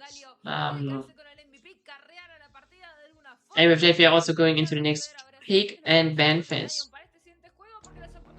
And this time it seems like the valley is not bugged anymore. We go into the pick and ban phase immediately. Here we see again 6 Oriana ban. Or I mean 6 ban again Oriana. I'm not sure it was banned. It was not banned immediately. Nocturne Cassiopeia on the other side. Definitely understandable. Let's see what else will be taken out here in this game. 2. I mean, there are a lot of strong champions still open that you could ban, taking away Varus now. Varus obviously a champion that can be flagged. I'm pretty sure Fix can play it and they definitely can play it, so it's taken away. Especially good, you know, for 9ZG since that last pick, you know. Can really delay a flex pick to the last second. Let's see how it continues. Another ban, you know, I could ban another strong first pick and they decide to do it right a champion that had lost a bit of priority. Yesterday, he was picked by Zelt, and Zelt was completely Ruffle, Goomba, Turbo Stomping. Golden Lions now deciding for a Jarvan first pick, something that we see relatively often. Jarvan first pick is pretty good. Obviously, 9ZG, they can now decide to just pick mobile champions. What, make the Jarvan less oppressive, less strong. But also, it gives Golden Lions a very clear direction in what 9ZG wants to play and how they have to respond. 9ZG immediately picks a mobile AD carry with the melee together. This botlane duo has lost a lot of priority, but I would still say that like Lucian Milio is like insanely broken right now. And I always like to see it because I think like pro players are just completely, like there's some AD carries that just completely go crazy on this pick. One AD carry to mention here for this would be Inchaka, for example. That is really good. Let's see how Golden Lions responds. Kalista, I would say, yeah. Kalista we have seen a lot. Deciding for Zaya here. Zaya Rakan is still definitely very good, you know, because like Lucian plays into you, Zaya wants to play it into, you know. But I would say it's not like the best because like Rakan kinda gets, you know, his dash in gets cancelled by Milio Q, his charm by ultimate gets cancelled by Milio ult, you know, it's like not really the craziest matchup, and 9ZG decides to pick a Lee Sin now along them. I think it's a really strong champion here because like Lee Sin pairs so well with the Lucian Milio early aggression here. They can make really stuff happen. On the other side, Golden Lions, I still like their comp too though. I think Zaya Rakan and with Jarvan, you know, they're strong in team fights and stuff. They're especially strong at re-engaging. As a unit, but they're still, you know, let's see, you know. They need a strong mid lane carry. And 9ZG deciding to ban Loki here. This is definitely a champion that I would consider strong in carry and mid lane. So it's taken away now. Let's see what else goes out. Ari is now banned. It would be a very good champion for 9ZG. So already mid-game spiking skirmish pick comp. You know, kill the first target, move on. Type shit, and Ali would be fitting very well into that, is taken out now. Let's see what is banned next. Here from the side of 9ZG. Could decide for another mid lane carry, I wouldn't be too surprised, but they already have banned 3 mid laners, so maybe they also want to take something away from Brian. But I would rather see a mid lane ban here, honestly. Yep, Syndra is now also biting the bullet. Another champion that would fit quite well with the champions Golden Lions already have acquired, and now let's see what the last ban for Golden Lions will be. They could definitely ban a lot here because especially Nate, you know, having the last pick, you know, they could definitely ban something that they definitely don't want to face on top lane, because I think there might be many things we don't want to face right now, like a Vayne even, maybe, you know, something like this. Deciding to ban Aurora here is theoretically flexible, you know, with a champion like Nate, not a champion, a player like Nate, you know, he can definitely play something like this. And that being said, let's see how it goes.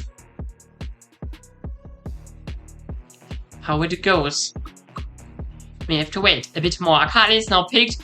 It's going definitely into the direction of this more mid-game heavy go in, kill first target type comp, you know. I think it's also a very strong champion mid lane as a blind pick. Because there are not many Akali counters in the game, and like the champions that Akali really don't like to lane against are all champions that, you know, they don't play in competitive because they have other weaknesses. And Twisted Fate is now picked here. Definitely a champion that can work if the cards align, really, but Akali can also play around it. You know, it's not a auto-win matchup, but it's definitely an interesting pick here. Let's see what else we pick. You know, theoretically could be Twisted Fate top lane, but I don't think he would blind pick that. So I would rather see another blind pick. They're deciding here for Rumble, maybe. Rumble, I would like here, honestly, because there's a lot of setup already for Rumble Ultimate, so this is really good. But let's see how 9ZG responds here. On is pretty good against Rumble. Olaf is okay against Rumble. Depends, like, you know, if the moment Olaf starts to run down this matchup, like, you know, if Olaf gets ahead, he just completely runs him down. So this is a strength. Fits well into the comp, but maybe 9ZG wants maybe something like something like Cassandra that gives him a bit more defensive capabilities. And deciding here against the Cassandra, not against, for Cassandra. Cassandra is obviously really good against Rumble because, like, relatively early already. Cassandra is kind of unbothered by the Rumble push. And gives also, right now, you know, I think like something that 9ZG's draft last game was really good at, you know, you cannot just play 4 carry champions. If you play like 4 carry champions, you know, you're getting in the position where it's really hard to play around them. And I think 9ZG here, with the deciding to pick a tank on top lane, they're making it really easy to play around Akali Lucian with the, for the, like, you know, those Fleecin Akali Lucian, they can play together like really a lot.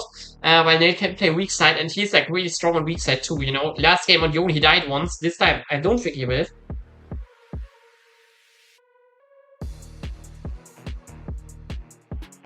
If he plays it correctly, that is.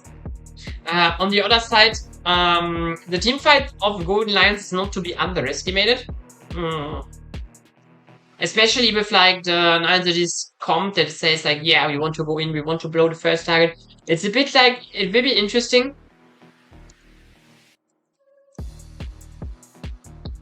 It will be interesting to see if and how, you know, the Xayah, like if the Xayah, how the Xayah can play around this. Because Xayah theoretically is a really strong champion here. She can do a lot of work. If she gets her ultimate out in the right timing,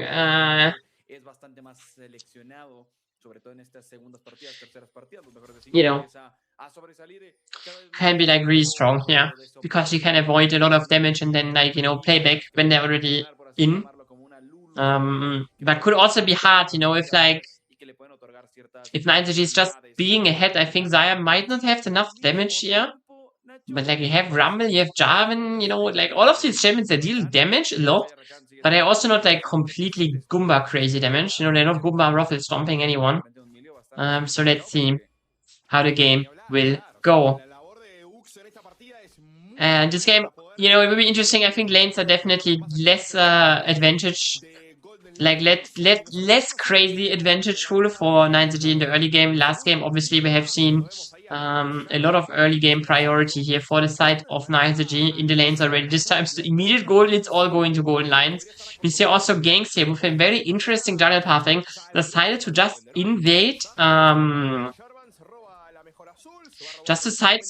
here the side of, the blue side of 9ZG, but theoretically they should know about this. Or has he flashed over the wall? No. So they technically should know about this, so let's see how Wasser will adapt around this. I have not seen if they have seen ganks go in this, but they technically should have, because there's so much vision in those, like, you know, there were vision everywhere, and we see it now. Wasser is also invading here now, but it will be interesting now, because ganks already has reset, it has a longsword now, and it's opening topside too, so both of these junglers will face up against each other. Obviously right now Nate has priority on the top left, so this could be important. But I would assume that the play might be already over here. Now we see both junglers sees that QE from ganks is blown in. Misses though, still Wasser losing a lot of HP here. Now has to go out. Nate was already moving there, but nothing Wasser can really do here. But he maybe looks for another play here. He knows the Jarvan has no E anymore. And he neither has the attack speed buff. Needs to flash anyways, but now with the range, he needs to one Q. The E misses. He goes in, the shield comes. Oh, Jarvan still surviving. Gets out of it here. No way. Piquis maybe wanting to flash over the wall. Flashes now, but Wasser gets away with it. And Alone now is on his ass. Piquis probably will be by the dust. Primera Sangre though is on the other side of the map on bot lane. In the 2v2 scenario gets Ux here. Probably get a replay of that, but the game already starting a lot more high octane than last game, I think. The first 3 minutes with a lot of jungle shenanigans, a lot of fighting, a lot of killing as well. Ooh. Lucian W here does not get the reset cancel. The Guardian shield is barely enough to keep the recall going. But obviously with Xayah, Rakan, and the mechanic that they can recall together, you know, means that Rakan's recall also did not get cancelled, because he can just chain up this recall with Xayah together. The 2 Lovebirds can do that. And game is chilling here now. Basically that even, you know, first blood is secured for the scenario, so he's like a lot of gold ahead right now, 400 in the count. Now we see the fight here. I think, like, you know, Ux just stays too far forward here, even flashes in the end. but cannot get away with it. And here we see Piquest. He tried to help his Jagla, you know, in this very clutch 1v1, and in the end, he's paying the price for it. Not the biggest issue, though. For him, or in Piquest, you know, we see. But Twisted Fate usually gets gold back by, you know, just having his passive here. Now 3 people bot lane. Fix has no flash anymore. I'm wrong. But nice sidestep here, avoids the feathers, and they stay strong. And Vasa immediately he doesn't need an invitation. He just goes immediately in again. Every Q he finds, he sends it. And finds a big chunk on ganks here, though in the end it won't really matter too much. Gang just takes a reset, opens topside, everything chill for him. And we have to see how it will go. You know, it's really hard to predict right now.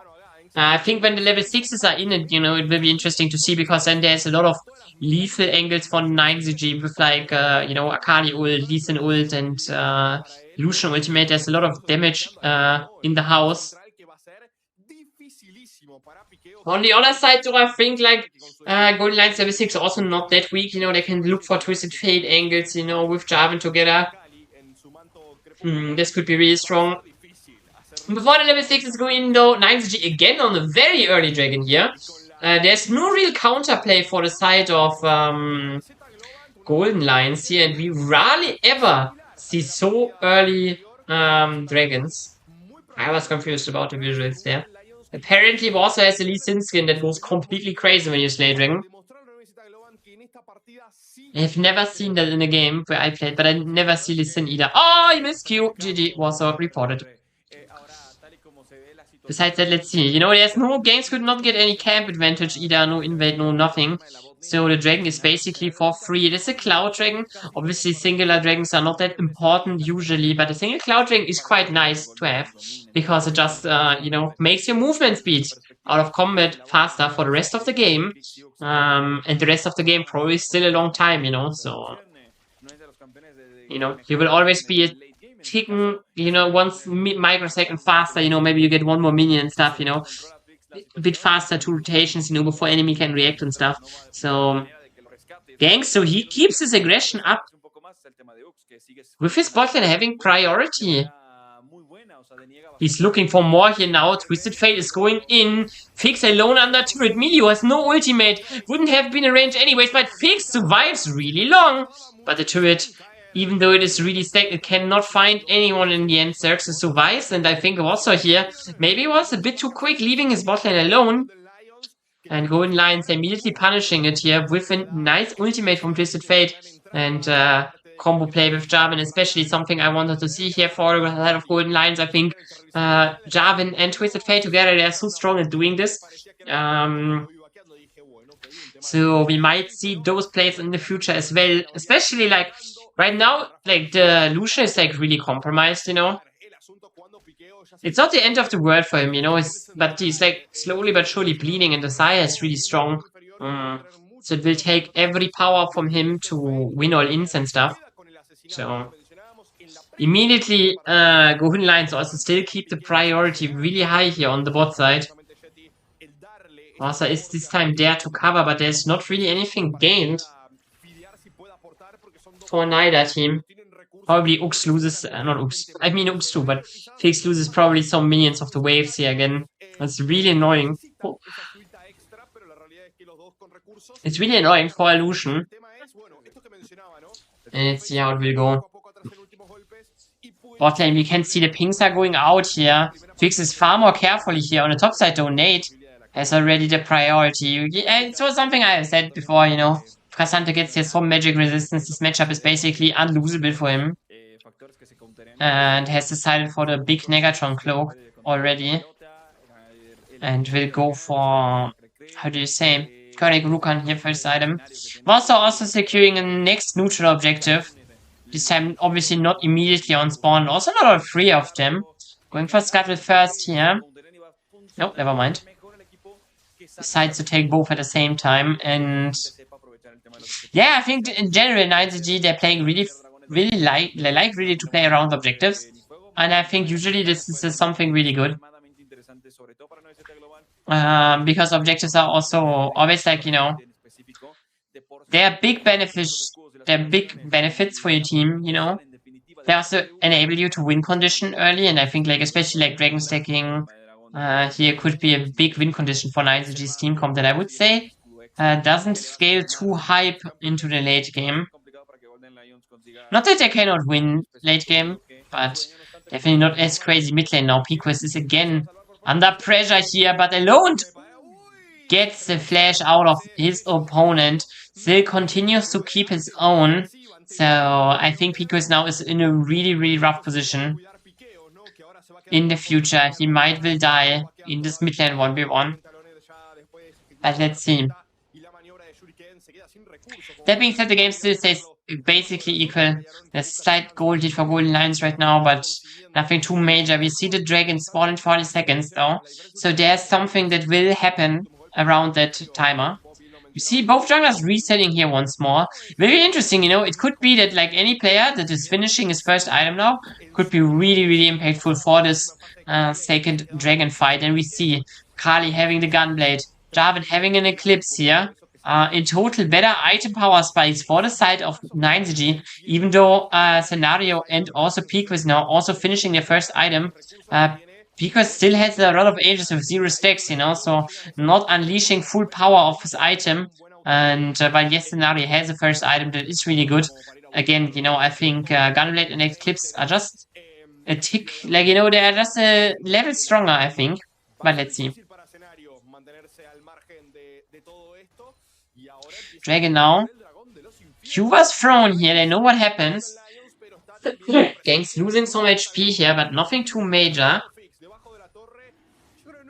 9ZG, they're looking here. They're looking really, really, really likely. But, you know, Fix has to walk now really, really far, but doesn't care. They're going in. Secured by the AD carry here. Scenario gets it. Also losing a lot of HP. Nice Cataclysm here is used, but the rest of the teams are coming in. Alone and Nate, they're still playing very aggressively, though they even lost their jungler already. Nice Milio Q here, finds a lot. Alone now looks for a first kill, but he cannot execute anyone. Nate also losing a lot of HP. The equalizer is clean here. Alone still looks for an offensive ultimate, but the HP bars, they're just not dropping. And 9ZG, they might be floor wiped here. Ooh, nice kinds of hooks here from the Jarvan EQ, but Golden Lions here. Maybe, you know, I said it's really good to play around objectives, but 9ZG, they should have just dropped this objective here, especially after Warsaw died. I think even before, they were not really in a good position. I don't know what Milio thrown there, but it was enough. Support dying, and now Scenario. He's the next on the menu. He has no ultimate. Warsaw will probably get in range here anyways. Flash now used. But if this Q connects, no way. I think if the Qs connects there, then Scenario might die there as well. In the end, doesn't matter too much. Yes, 9ZG, they get a bit of return gold here. But the situation definitely not that great for this 9ZG roster. They have imagined themselves a bit better here, a bit more winning position. Let's see.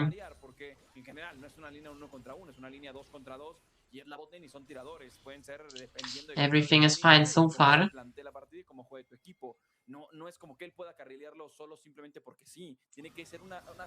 With a slight lead with Golden Lions. We still see Fix, you know.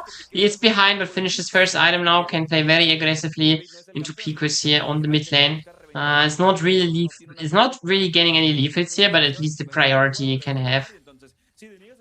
Well, it's probably pretty good because they kind of want to play around topside, but Nate is right now alone, but he could like survive a dive really long, so his team can definitely catch up. The question is just if his team can, you know, get anything from catching up. Obviously, Harald is spawning in 140 only, you know, so there's nothing that can gain by there. Alone having a great time on the side lane here, by the way. It's nothing too unexpected. You know, Akali is a really good side laner. If you're not playing against any duelists, it is. Duelists are usually winning against Akali, but... or tanks. And like, if you have a really, really strong tank that's itemized against Akali, it's also like not that easy on side lane. But only against duelists really you lose, so... since there are no duelists on the side of Golden Lions. Kali has a pretty good time on the weak side here, on the side lane. Not necessarily weak side, but it's weak side, you know. But right now, Warsaw is spending a lot of time already in mid lane. Something he has done last game as well. But I don't really like, you know, 9CG, they cannot really find anything yet, but it's like a bit problematic here, honestly. With how the game is going, I think. It's not yet the end of the world, but they're kind of getting into a point of the game where where they're a bit depending on mistakes that their opponent's doing. And you cannot always guarantee your opponent's making mistakes, you know. Golden Lions just plays this perfectly. It might be just really hard to play.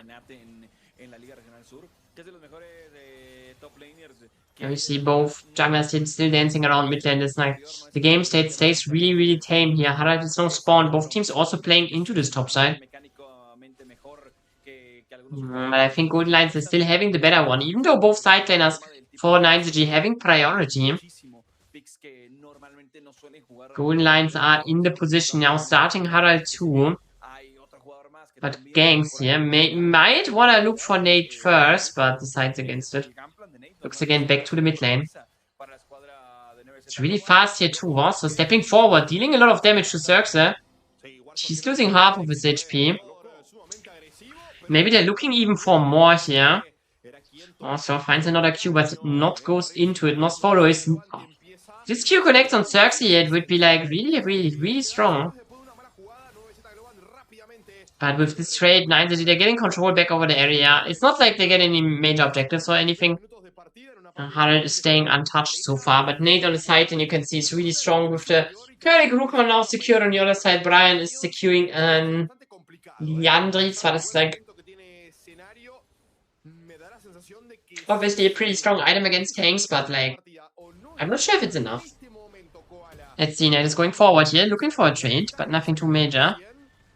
It's probably like, you know, there's nothing crazy high play happening on this top lane. It's like, you know, Nate is just not strong enough, you know, and Brian neither. Mid lane, we see a fight now. Gangs going in here. Cannot find anything on Fix though. Fix stays alive. Gets now snared by the feathers, but nothing really happens out of it. In general, Golden Lions here really putting themselves around this dragon. And we can see Warsaw already is on the Harald, so it doesn't really seem like 9CG wants to fight around this dragon. They just decide to cross map here. But I don't think necessarily is bad, especially because like Golden Lions took their time to even start this dragon. So time-wise, 9CG gets like, you know, a lot faster done with their turn. And can start their next turn, the next sequence, a lot earlier. Uxtao is not respecting that Golden Lions still has to be in the area.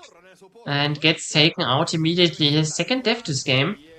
Fix now uses his ultimate, but doesn't really find anything. Warsaw tried to contest his blue buff here, gets it as well. So at least that is secured though, but in the end still. The query, you know, like it's like, you know, it's okay right now, you know? It's not like 9CG is already out of it, but Golden Lions, slowly but surely, they're building their advantages, and now alone on bot lane, it's alone. Still in the Shroud though, so cannot really send anything on them. They also know that Vasa is around to protect, so let's see. Nothing major yet happening. Both teams, you know, they're playing really slow, I wanna say. A bit trying to be a bit more methodically, I think. Something that, like, I think LRS team have really lacked you doing the regular season. LRN teams too. And I think this is a good change, honestly. I wanna say, because, you know,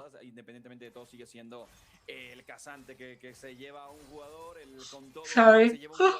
I don't say like necessarily that like playing fast, like playing fighty and stuff is bad or anything. I just think like Latin teams often overdo it and make themselves more vulnerable.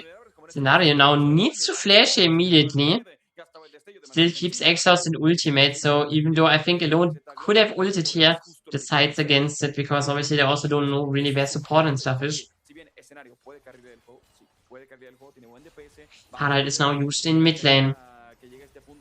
This could be a major goal shift here for the side of 9ZG. They're immediately looking also for a fight, kinda. Alone in the flank here, dealing some damage. Gets now into a CC chain. Has to flash out as well. Globant ultimate is good on an equalizer too. Mid lane turret is now secured. But the kill in the end. Oh, the melee ulti also a bit early here, I wanna say. Nate now sending it in Dove. Also nice insect here on ganks that will die. A 1-for-1 for now, but ZG they might not be done yet. Looking for more, but looking for more might be really greedy here. P-Quest has the gold card out and does not get anything. And the gold lead, it swings a bit, but looks like, let's say not it swings, you know. Swinging is like, it's not really swinging around, you know. It's just decreasing for golden lines, but also only a little bit because the Alone was really good CC chained here. But Nate is not done yet. I said he's a really strong point of this team, of this 9ZG roster. It immediately puts down the bot lane of golden lines into a more defensive position. They have to respect more here. Even though 9ZG, they are behind for the whole game, they're still keeping up. And they're not giving themselves up yet either. Though it must be said that I think in teamfights their comp can be really hard to play the later the game goes. So... extrañísimo y capaz la gente me pueda corregir o el sector de análisis. Ux acaba de fallar la definitiva. Acaba de timear. Sorry, I need to drink some. Tal vez yo vi mal. Puede ser, yo me estoy equivocando, ¿no? Yo no soy el jugador profesional, pero acabo de ver cómo la carta amarilla golpea a Vix, pero justo antes de que golpee, suelta la definitiva. Okay, here I am. Back. Nothing missed though. We have also securing bot scuttle. Next dragon is spawning 120. Now we see a 1v1 here. Gangs tries to avoid it though, but gets anyways hit with everything. Nice insect here from Warsaw, but I think his own life will be probably turned away. Both junglers dying here. Trading 1-for-1. I'm not sure if I like this Lee Sin skin because, like, I don't know. It's honestly kind of crazy, you know. When he did the dragon, there was like a giant VFX effect that was like really big. I don't really like that, honestly. I mean, it's cool, don't get me wrong, but it's just so... You know, imagine you're fighting around the pit, you know, and Lee Sin gets the dragon with this skin, and then there's like this giant purple VFX spawning mid-team fight that looks like a ginormous big ultimate type of ability. Like, especially if you play like, you know, like with champions like Gangplank or whatever, you know, Nico or some stuff, you know, it's a bit annoying, honestly, but whatever. Visual clarity is for Riot Games really important, that's why Pentakill Yorick cannot have a head. Dragon has spawned, but Golden Lions here, they don't really care for Dragon. The Nash is immediately on their attention. There's no way they're getting it. Or like 9ZG has any chance of contesting this position. Immediately taken out. It will be traded for the Dragon, and now we can probably see the Lee Sin BFX that I mean. That will happen when he slay the Dragon. Hopefully the camera stays here so we see it. Because I really want here. See this? It looks like, what the hell? Bro, there's a giant dragon spawning and shit. I mean, like, you know, I don't want to say it doesn't look cool, but, you know, it's like a bit much, I think. Especially for something like a dragon, you know, if it would be for a pentakill, okay. I mean, like, whatever. Who cares? You know, when a pentakill is pentakilled, you know, then there's nothing you can do anyways. But for something like a dragon, I think it's really a bit strange, but whatever. And so the game stays basically still even, though Golden Lions has a Nash now, and they can get a major gold lead. This is a best of 5. 9ZG really dominated the first game from start to finish. Golden Lions in the second game, though, they do not give themselves up here. And while they are in a leading position, I still think they're kinda... You know, even while they're in a leading position, they're not really crazy getting anything big, you know?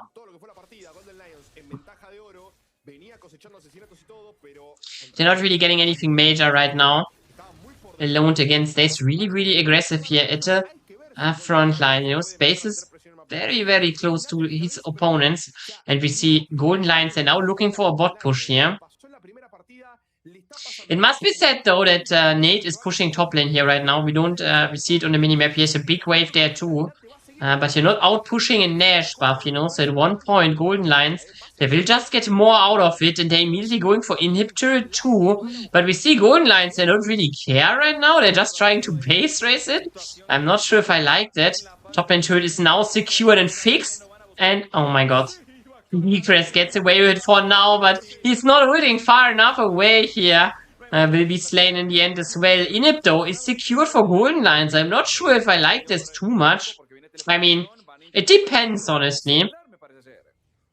Let's see first if Scenario survives this, because I actually have a theory about how 9ZG thought about the situation. Let's see first if Scenario can die here, and if answer is Cassante is a champion. Nate, the hype, like the carry player, honestly, for this 9ZG roster takes the solo kill. I think, like, if you look like, yeah, they lost an inhibitor. Oh, Scenario also immediately going, oh no. But here, one thing I want to mention here. One thing I want to mention here is, like, look at the gold lead. Like, the Nash power play is only 600. 600 is basically what you get for doing Nash. So, the play actually worked out in a way, like the, you know, the quote-unquote base race that 9ZG started, where they got like mid and top turrets. It worked out for them to the degree that it's like gold even, but they lost bot inhibitor. But, okay, now you would say, okay, yeah, losing inhibitor is obviously bad, because now, yeah, I think so. It looks really weird, honestly. I agree. And now you say, yeah, but bot inhib is open now, so this is bad for, like, 9ZG, right? Because, like, now they have to always answer it. But, I don't really, you know, maybe they thought, like, yeah, but, you know, next dragon is spawning, like, the next major objective is dragon in 2 minutes. And if dragon spawns, we need to push bot lane anyways, you know, it's whatever. So maybe they just said, you know, we get more gold out of it, you know? Maybe they have just made this calculated risk, you know? That they said, yeah, but we get more out of it, you know, even if we lose inhibitor. It's not like, you know, we chill, farm the super minions, they give 90 gold each, you know.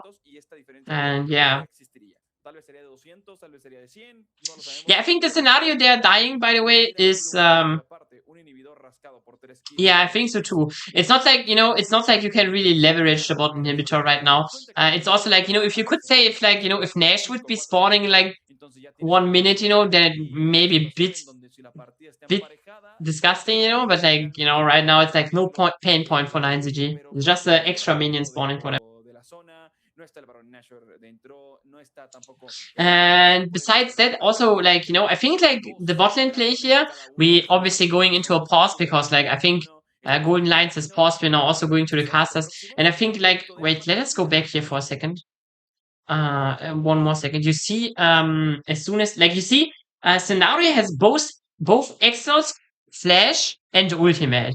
And we can honestly just, wait, we're so smart. I am so smart. We can just, why not just look at it? Yeah, I know, he's not DC'd, I think. He left the party, but, you know, he can leave also just for, he can also just leave because there was a bug or anything. It's not like that he has to have been disconnected. Okay, we're watching this in halftime now. What is happening here? Because Scenario theoretically has everything to get out of this.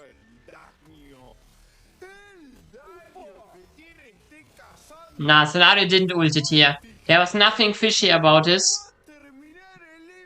There was nothing fishy about this 1v1. Nate just played it completely normal.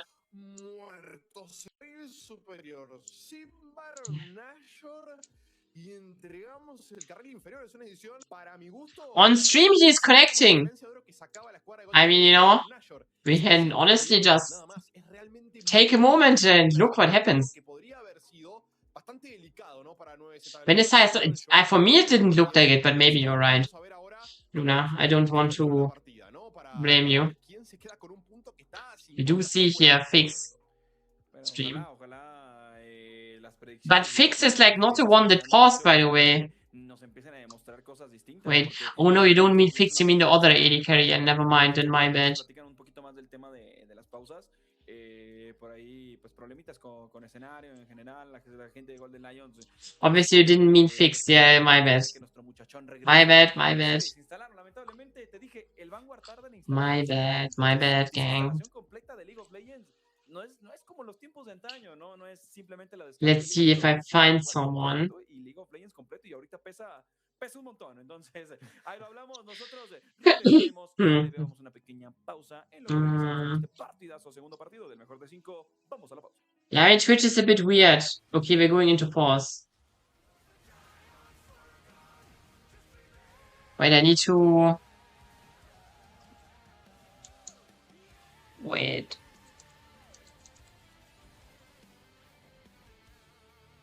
But Scenario is not streaming, by the way. Like, I'm not sure what you're meaning, but Scenario has not streamed since like days, you know? So, I don't know what yeah, guys on about. Oh yeah, that's screener shift right there. It was like... But do you mean fix or do you mean fix or do you mean scenario? What AD carry do you mean?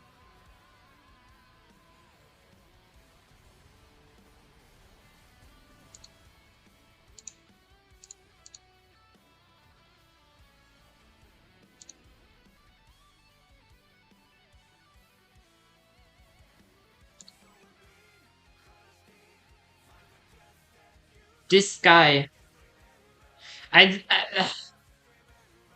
This is scenario, but scenario has I mean, you know, you're right, you know, don't get me wrong, but he has a VOD from yesterday, so I will believe you. I will believe you.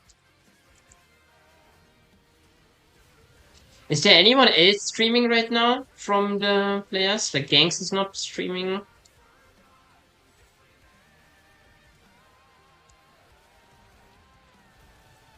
Ah, whatever. Okay. Yeah, then we have to wait. I'm not sure how long we have to wait. They have like set the pause to 15 minutes. It might be, you know. Yeah, I think Scenario is a very good AD carry to look. Lizard is streaming. Yeah, that is true. I am streaming. Lizard is in fact streaming, as far as I'm aware of. I think she is yeah. Let's see if I find anything. I listen to Lizard. Holy shit. I'm sorry for you. Let's see if we get any informations about anything here on Twitter or some shit. Never mind, we don't need. We're probably back. Yeah, we are back. Scenario. Yeah, they have said that Scenario had internet issues too here on the stream. Nada que ver con lo que le pasaba anteriormente con el bardo, que vuelvo a repetirlo, es de los mejores bardos que tenemos en la liga, es un bardo tremendo y me encanta. Saya is back here. We are fine. You know, Scenario is playing again. He had internet issues. He's back. I avoid listening to Lizard. Bad fantasy stocks.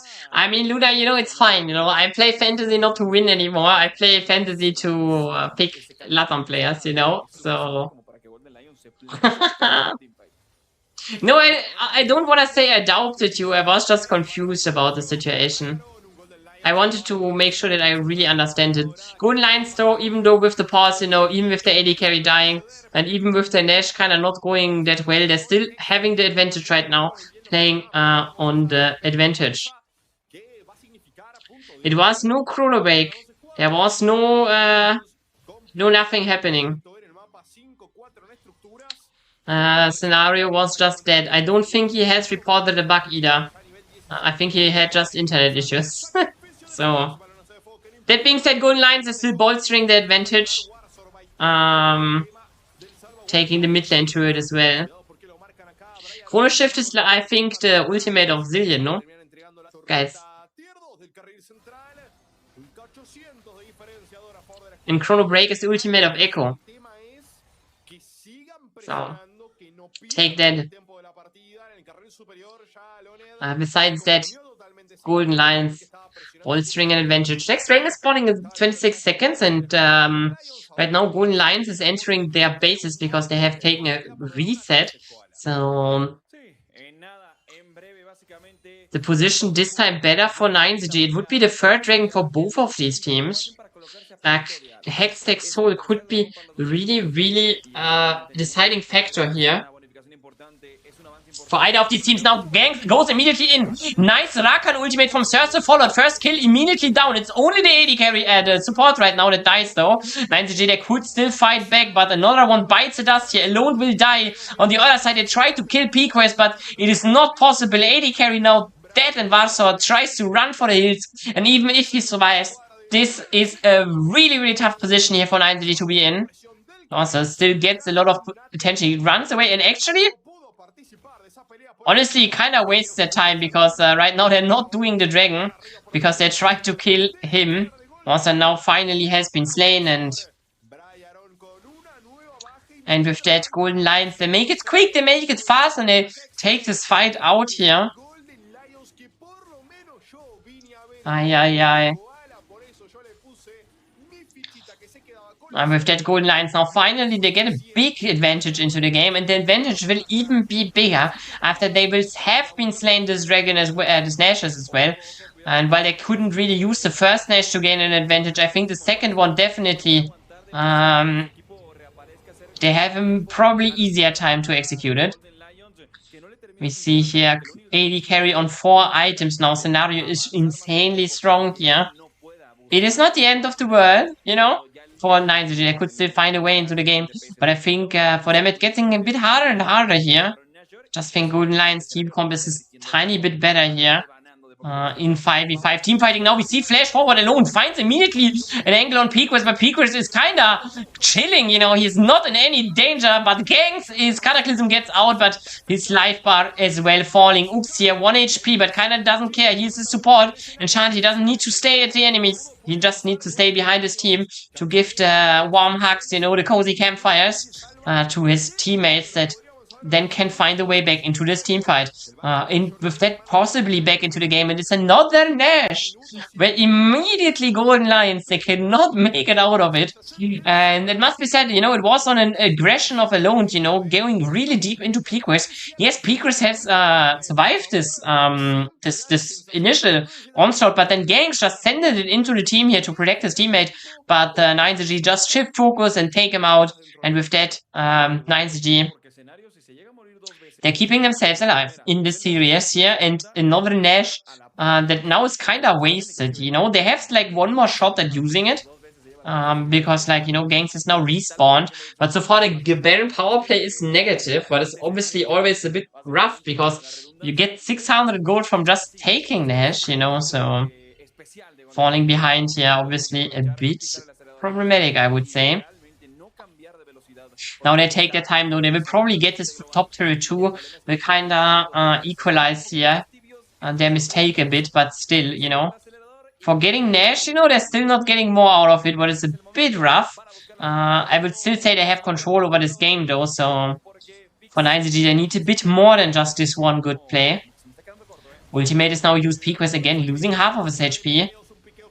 Q of Cassandra is missing everything here. I think if Nate hits someone here, it could have been potentially a very strong play, but he just cannot find the Qs on anyone. That being said, the situation is untangling here. Both teams getting farther and farther away from each other, and I think Golden Lions will take now their final reset here after this Nash push. At least they got one turret on top lane here, but it's definitely not what they have expected for themselves after getting this Nash in the first place. Still, you know, it is fine. They still have, you know, won this one team fight really big. They still have a big gold lead now, and they can still make work of it.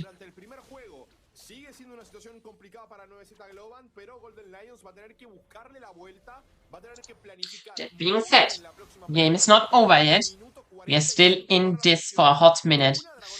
remember, this series is really important. Whoever wins this will get not just a place in the LRS playoffs finals, but also immediately send themselves to Estral Esport and Los Grandes into the CBLOL promo and relegation tournament of 2027. That I think happened this year still. You know, and even though it says 2027, it's still happening this year, so don't be confused about that. It will be a big it will be honestly a big tournament for LATAM because in total we will send 3 teams, you know, because Estral Esport obviously coming from the Brazilian side, they have made an inside job there and now putting probably 3 LATAM teams here on the table but you know, it is a really uphill battle, you know, Los Grandes is probably the best team in the CBLOL right now, so they will definitely, whoever LATAM sends, even with Estral, even with like 9ZG or Golden Lions, you know, it will be a very tough position here, and those 2 teams here, those teams fight for a date with Los Grandes too. Teamfight is going back and forth here. Alone though, you can see him, he's slowly but surely putting a flank in. Now Gangs finally finds an engage, but it's only Nate that he finds. Nate is kind of not important at all.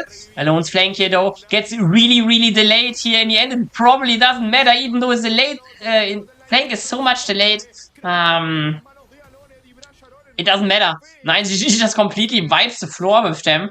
They don't need their mid laner, you know, they just send it. And I think like the life bars were, like for a short moment they were so low, but now with Melio and all that, they're basically back to full here. And with that, they can actually look to end this game here. Ay. They can definitely look. The next wave is also spawning P-Quest. Now this gold card will not be enough. Gets insect here by Nate's Q. And with that, Golden Lions, they are out. They're not winning this game anymore. Even though they had it in control for a long time. 9ZG, they never gave themselves up. And the LATAM Boomers, the LLA, former LLA champions of Nate, Alone, Fix, multi-time international appearances for them. Their experience, you know, in the end, is more important, is what carries them the game. Golden Lions needs Galio. Yeah, Galio was not enabled anymore. Galio is already taken in the first game. In the first game, it was played by Alone from 9ZG, and he got MVP as well in that game.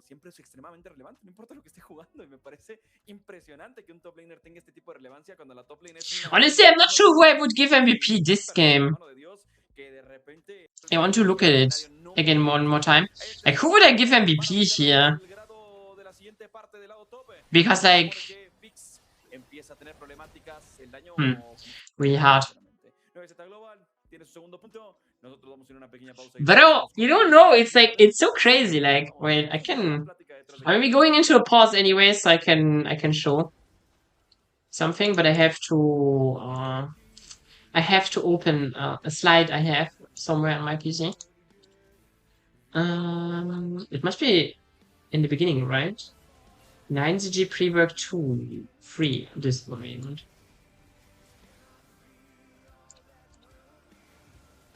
Okay, wait, before I go pause. Boom. Holy shit, what is this for a roster? If that isn't peak League of Legends, then I don't know. Nate, champion of LLA, participant in MSI 2018 and World Championship 2018. Also winner of the Liga Master and the CLS. Then we have Alone as well. Participant in Worlds 2020 and MSA 2022. Also champion of the multiple champion champion of LLA. And then we have Fix. Holy shit, look at this. LLA champion of the CLS.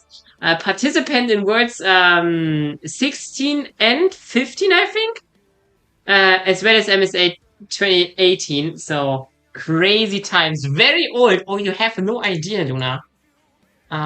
You have literally no idea. They're like really old. Wait. We will figure it out, honestly. So we have we have a voice crack, but then also we have Nate. Nate, the top laner, okay? Hold your backs. He is right now 27 years old. Then their jungler is like really young. He's like he's 20. You know, their mid laner alone right now is 20. Is still 26 years old, but will get 27 years old very soon. And Fix is okay. Hear me out. Fix is 30, bro. Yeah, but Fix is 30. Oh, their AD carry is literally 30 years old. And he's the GOAT, bro. I'm swearing to you, he's such a GOAT. Because, like, usually you say, you know, okay, he's like old, you know, and old players, you know, okay, how crazy can be a player that is like really old be? But, you know, yeah, bro, it's like he's like, and the thing is, but you know, I think like what is so interesting about Fix is playing every day League of Legends. You know, he's streaming every day. I don't know, 25 hours of a day. He's streaming League of Legends. You know, he's so much still you know playing the game. It's like really crazy. So I have to read something.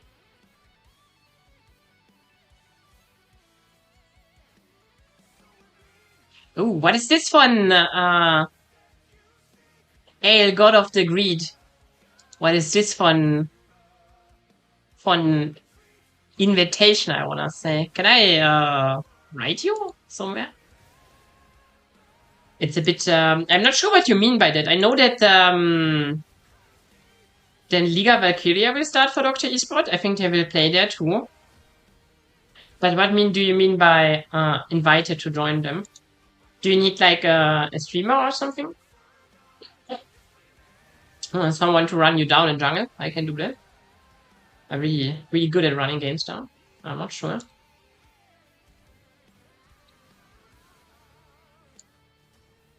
Yeah, and what do you mean with invited?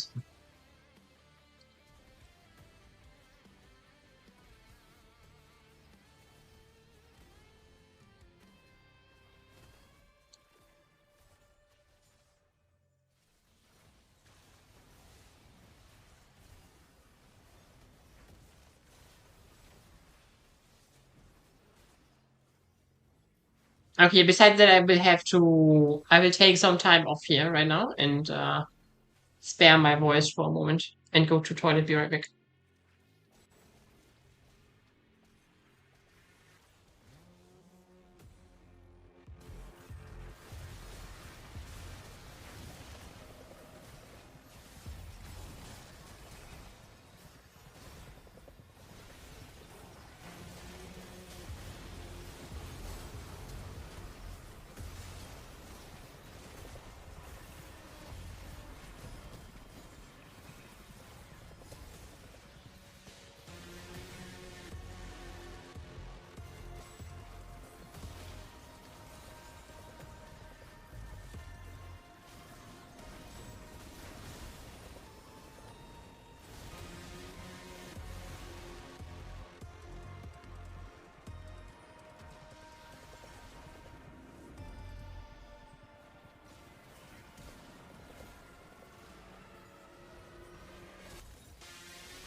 Regresamos para acá, mi querido Yeti, y a pesar de que era una partida muy difícil para la gente de 9Z, se termina quedando con la victoria nuevamente. Contame qué pasó, cómo es que Golden Lions termina perdiendo esta partida.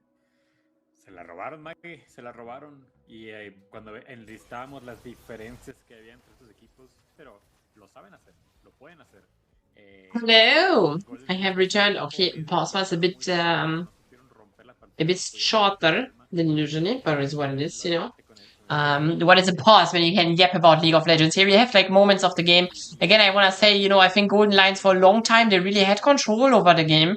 They got, you know, I think like, especially like, it must be said that like 9G, they fought on many occasions where they maybe shouldn't have fought, you know, so, you know, interesting to see.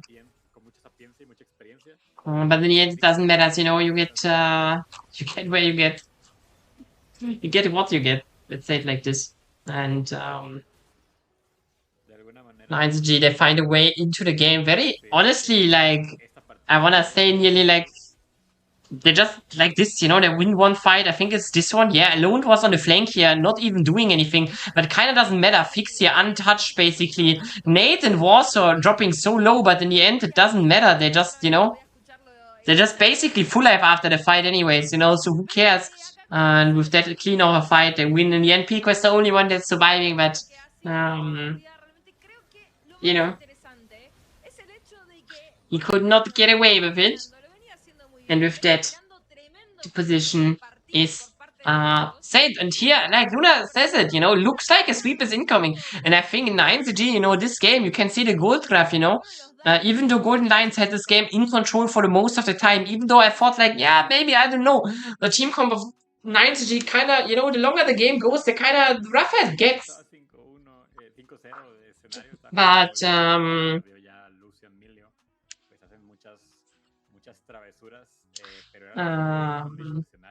you know, it's like really interesting to see. That they still find a way back into the game. I think 9CG again, you know, those veterans, you know, Fix is 30 years old, you know. The young guys can do whatever they want, you know, he doesn't care. He has seen it all, bro. He's literally seen it all. So, no reason for him to fear his opponent, you know, no reason to get stressed. He just shields and in the end turns the fight around and wins the game. If you like, about Fix here, one thing wait. Nate gets MVP though. I think also definitely understandable, you know. It's not like he's a bad player per se. And not, you know, I think he didn't was so flashy, but he was like so detrimental to the game staying alive for his team here. I think on the Cassandra he did so much. So really, really good to see. Something about Fix. Like Fix, for example, played like Worlds 2018. Not 2018, sorry. Like in the days like of 2018, I was not yet speaking like right now in my life. I speak like a lot of my majority of my time I speak English, but back in 2018 I wasn't, you know. So I'm like getting a bit confused sometimes. GG. He played with Carslat and Gamers, by the way, in like Worlds, for example, and you know, you wanna say probably okay, but Worlds is obviously, you know, was always like something. LATAM was never known for winning a lot of games in Worlds. I mean, like, you know, for example, Lion Gaming did, you know, but yeah. But whatever, you know.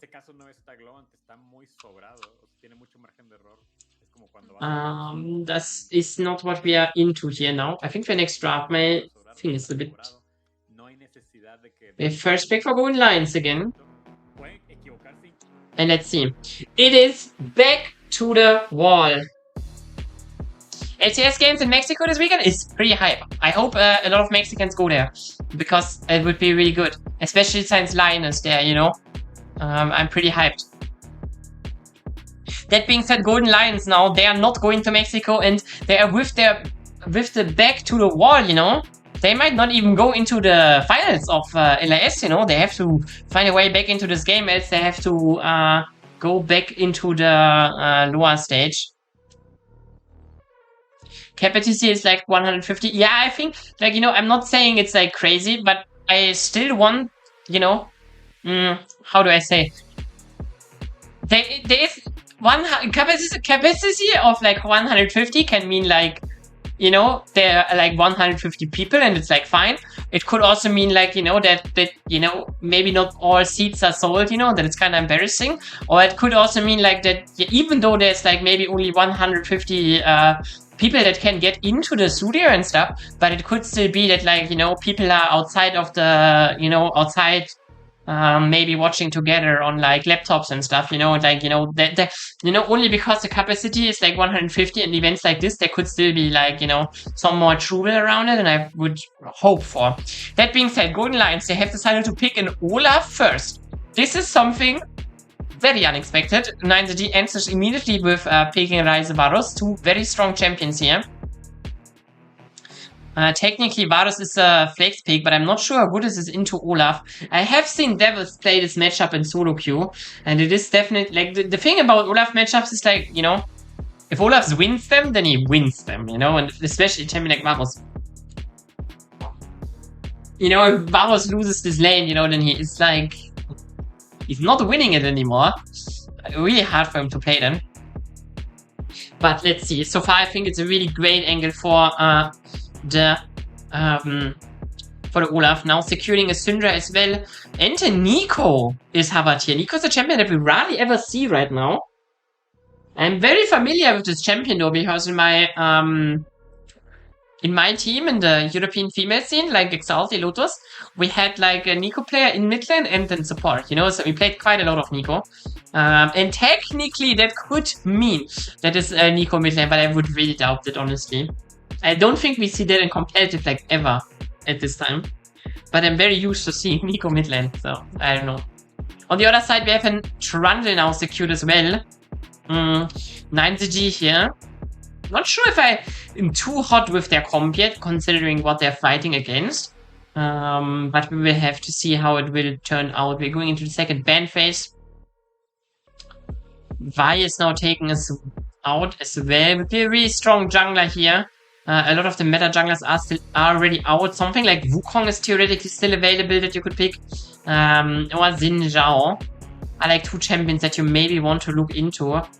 Even though I'm technically not the biggest fan of Xin Zhao right now, it's still a champion that is very good in playable, you know, don't get me wrong. Nautilus now taken as well. On the other side, the Trox. Aatrox, do you mean? But Aatrox is jungle? Oh? Oh, crazy. Kaiser's taken. Kaiser's taken out as well now. Would be a bit more dive champion. And Nate's Gangplank also has to leave. A champion that I have mentioned in the pre-show a lot, but was not present in any draft so far until now, has been taken away here. Cannot be picked by Nate. And if you're like not a regular watcher of the LRS, then you don't know, but Nate is a machine on this Gangplank. In general, I think last week we have seen Gangplank beat played 2 by Mace Gaming, I think.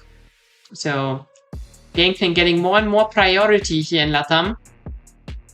Starting with Nate that just blind picked it in game 1.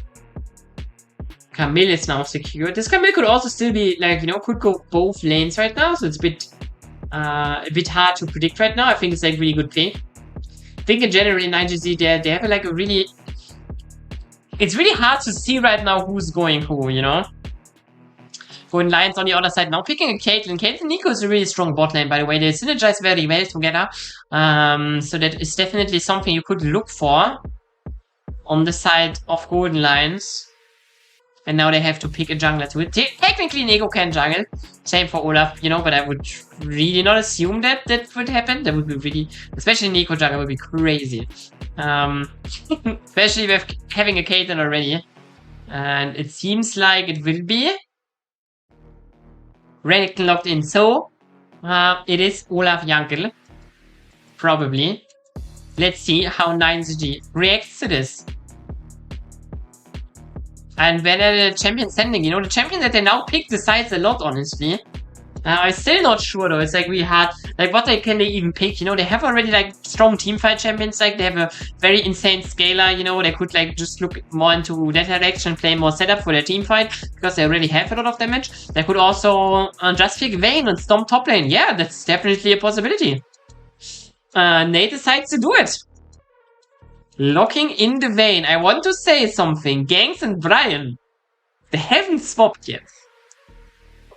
You know? Right now, this Renekton is in the hands of gangs. And obviously that would be completely insane. I don't think Renekton... I mean, you know? Like, Renekton is like a champion, like, he's an 80 bruiser. How bad can an 80 bruiser be in jungle, right? But I think, like, you know, I think as soon... Okay, they swapped. I wanted to say, as soon as, like, the bar is, like, here, they cannot swap anymore. And that would be then we would be in complete crazy town. In the end, though, it is nothing crazy in jungle, just an Olaf for gangs here.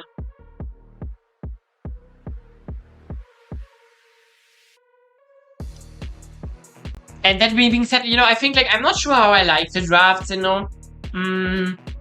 I think Golden Lions, they have, like, really clear strengths, but the thing is, like, they have a lot of champions that if they're, like, falling behind and stuff, it's like, oof, you know? Like, when you're losing, then you're losing, you know? It's like, there's no other way to put it.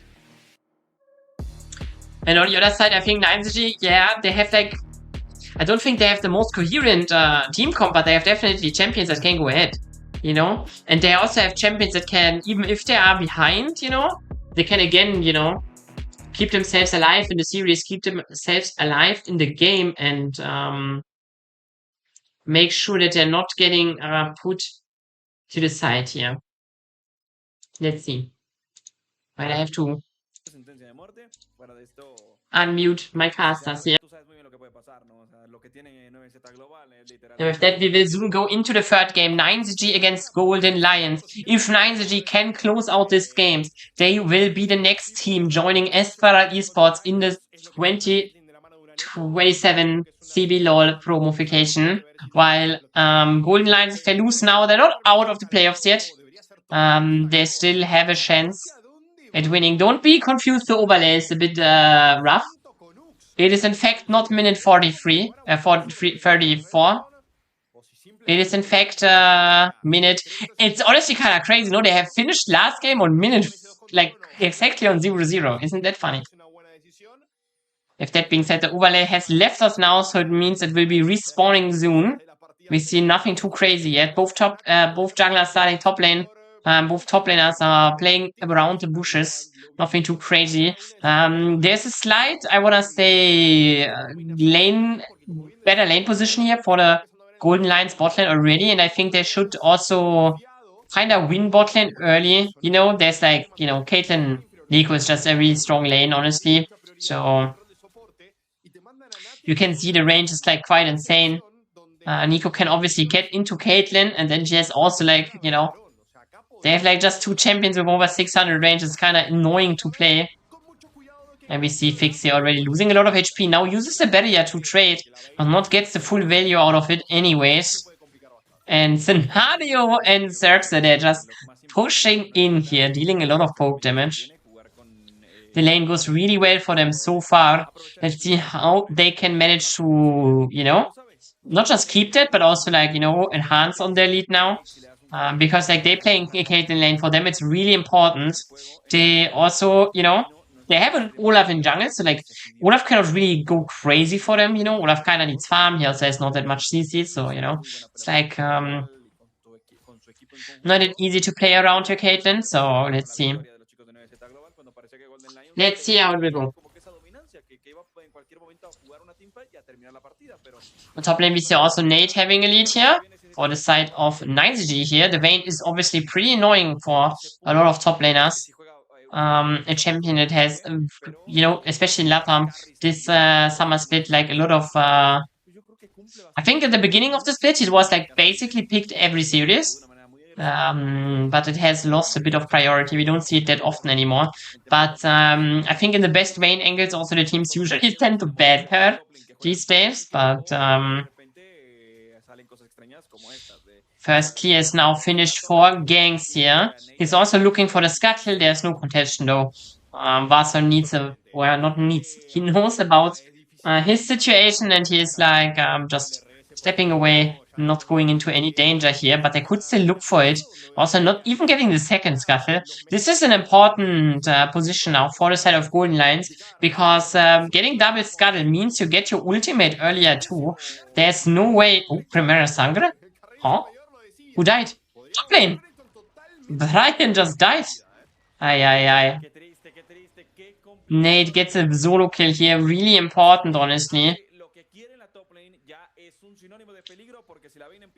In an isolated 1v1-2, PQuest now also losing a lot of HP, but he wants to reset anyways. It's a minor inconvenience because this reset gets delayed, but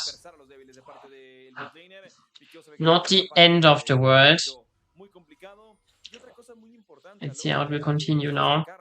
Brian goes against the Vayne now with a Phage here. It makes her time even easier, with Phage giving you the ability to... oh my god, this is the least suspicious minion I have ever seen in my entire life.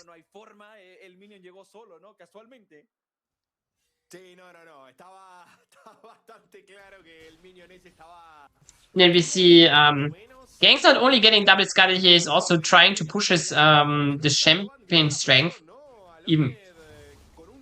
even further here, but he finds opposition. In the end, doesn't matter though. He gets the smite, gets the camp, so definitely in a good position. Ux here now. He's only level 2, gets immobilized and just taken out here. What was he searching there? With like mid-prior secure for PQuest, he comes on the other side, just stuns in there too, and he gets completely sanctified. And Ux bites the dust here on the Camille.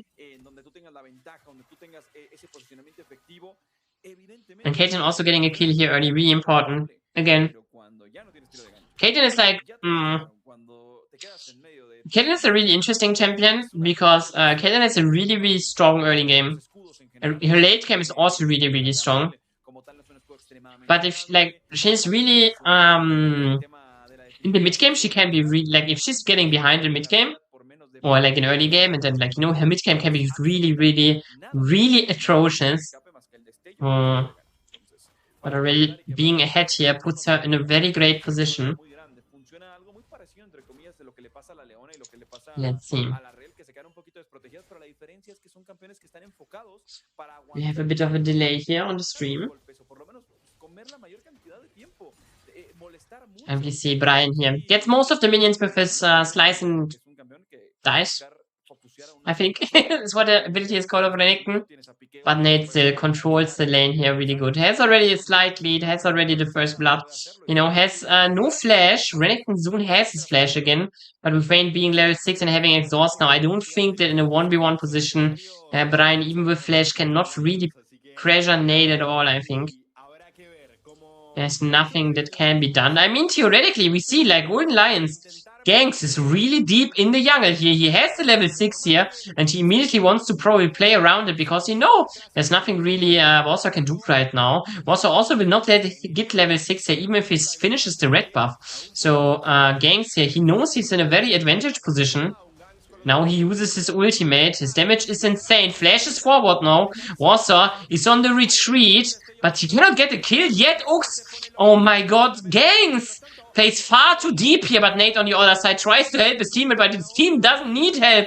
But Nate needs now flash from Brian, is invested, and he actually kills Vayne with it. Scanner of the week is not hitting. Also staying alive, and again, it's both teams that trading here kills back and forth, it's not the cleanest game here for either of those teams. I think major mistakes are... I think Gangs here just far too confident in his own ability. Far too deep here, lost a lot of HP, and yeah, in the end will fall. On the other side, Nate kind of does the same mistake a bit. It is kind of funny, in my opinion at least. It's really funny. Sorry.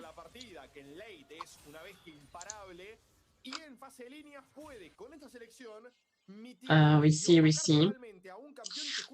And let's see, how it goes. First Dragon is also now there. It's there for a while now. There's also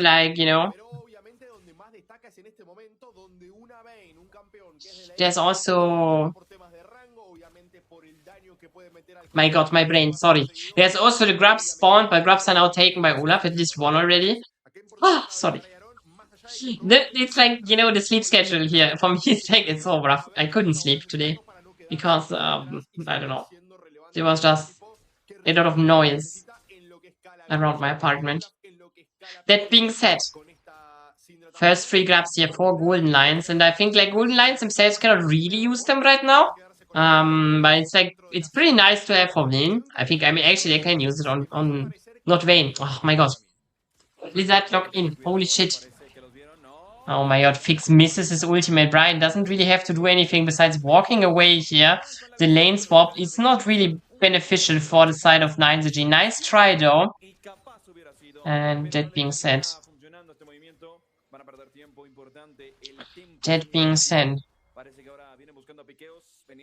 position is chill so far. It could be like, you can see like the grabs can be used here by Caitlyn, Nico on the bot lane. Now we see a fight anyways. It's again an Olaf ultimate use, but Warsaw trading back alone, flashes behind him, kills him. By Warsaw already changes target on peak with the pillar is massive. Kill, another kill secured, and 9ZG, they're taking another game out of it. GG VP.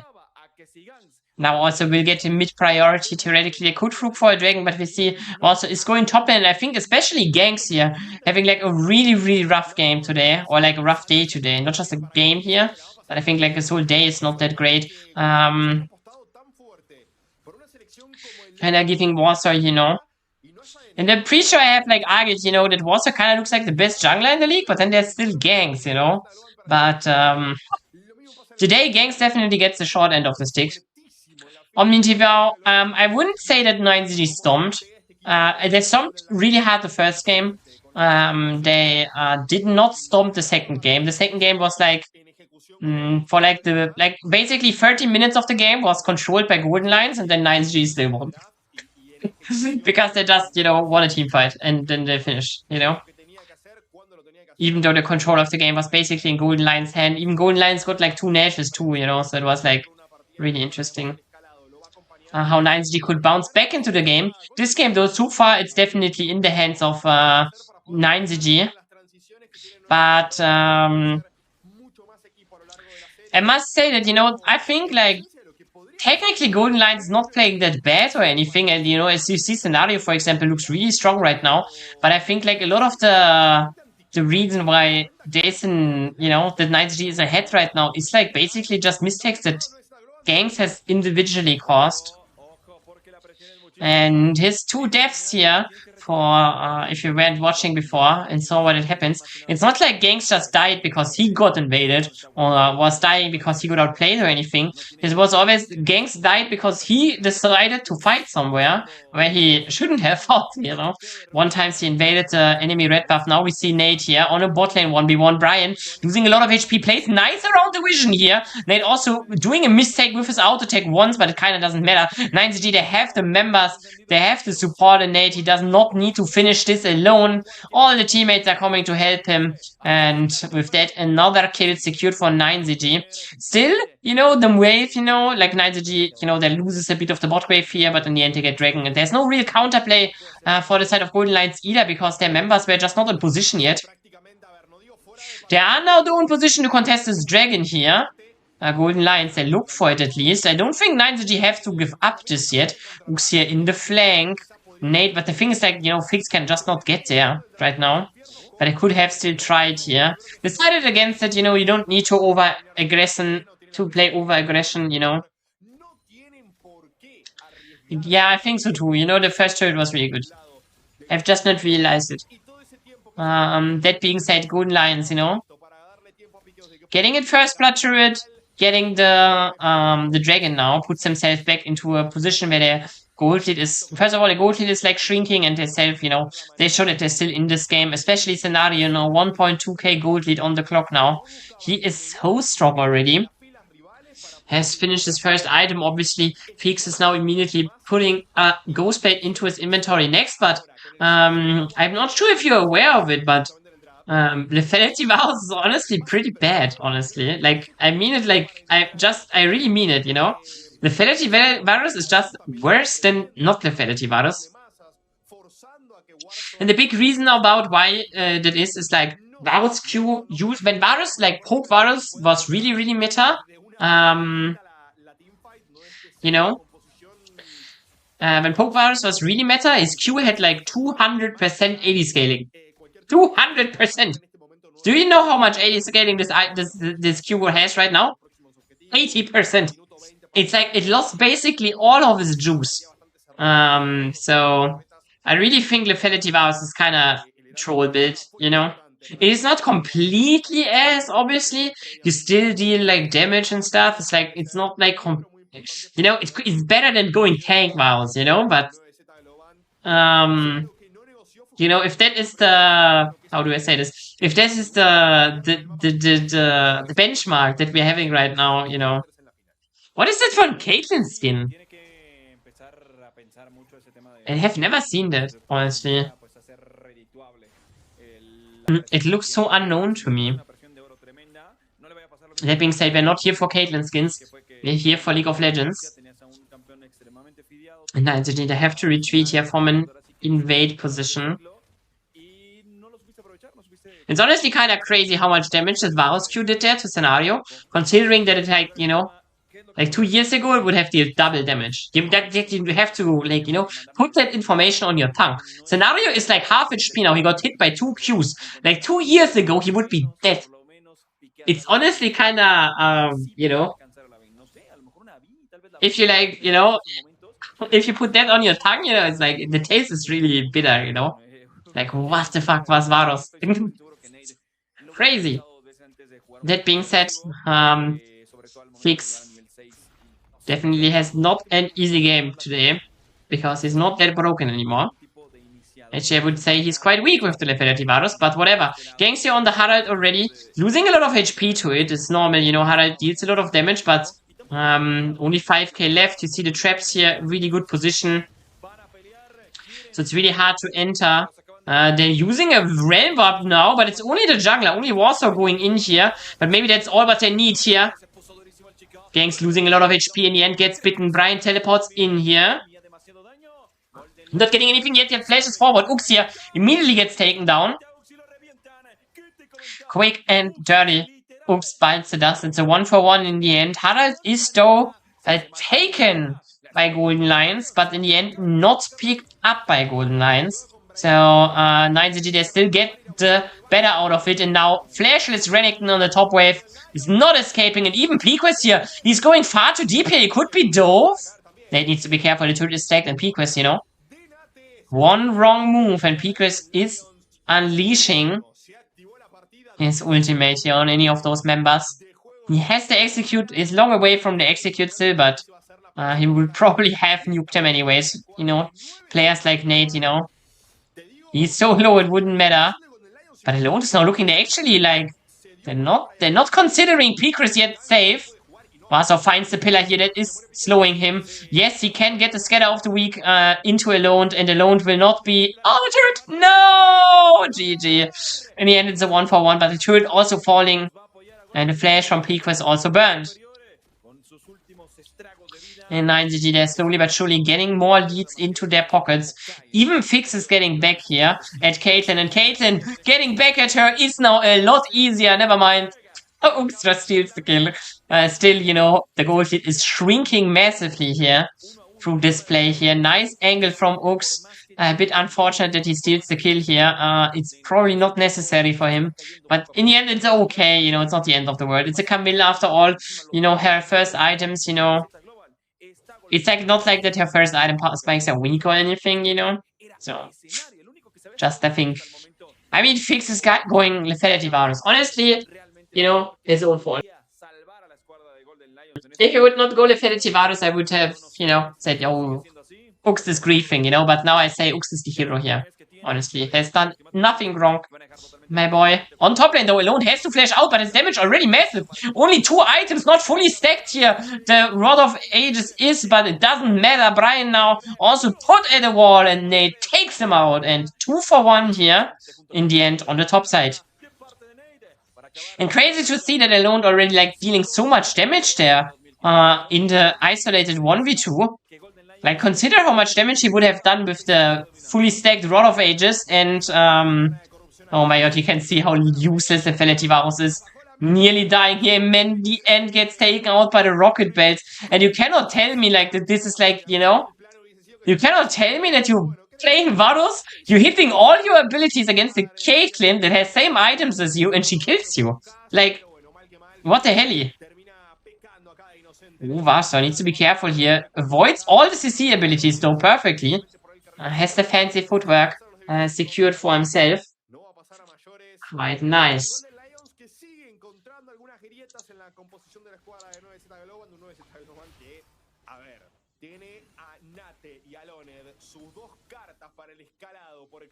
Yeah, I love LRS too, you know.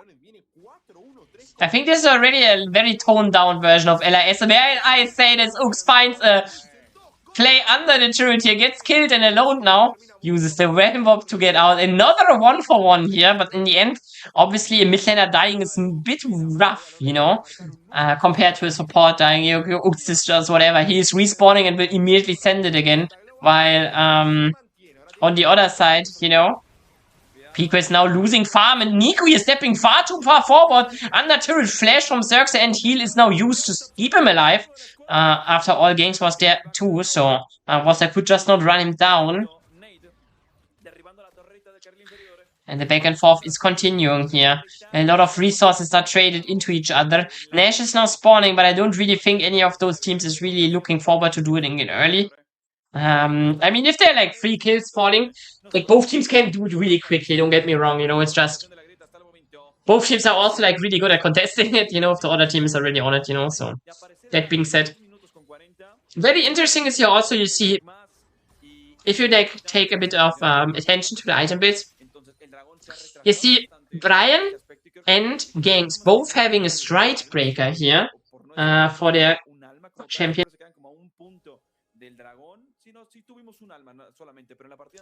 And I think like, how do you say? I think Strikebreaker is really, really good, you know, because like you have champions like Vayne, you have Ryze, you know, that really like to kite you. So the double Strikebreaker here could be a lot of value for Golden Lions. They're now going in here. Flash from Gangs use. Fix loses a lot of HP. Caitlyn ultimate is finding its target.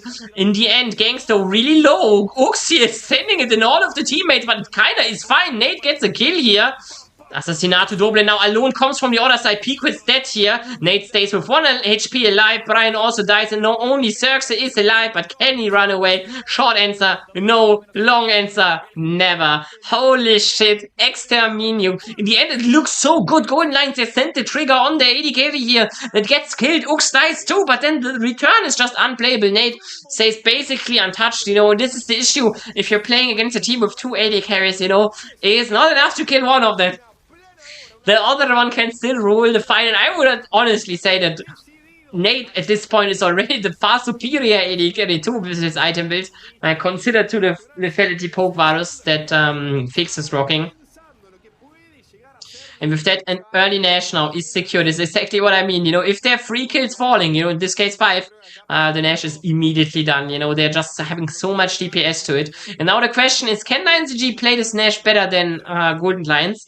Can, because last game we have seen Golden Lions on the Nasher twice, and they kinda got nothing out of it. So let's see. Let's see how this will go.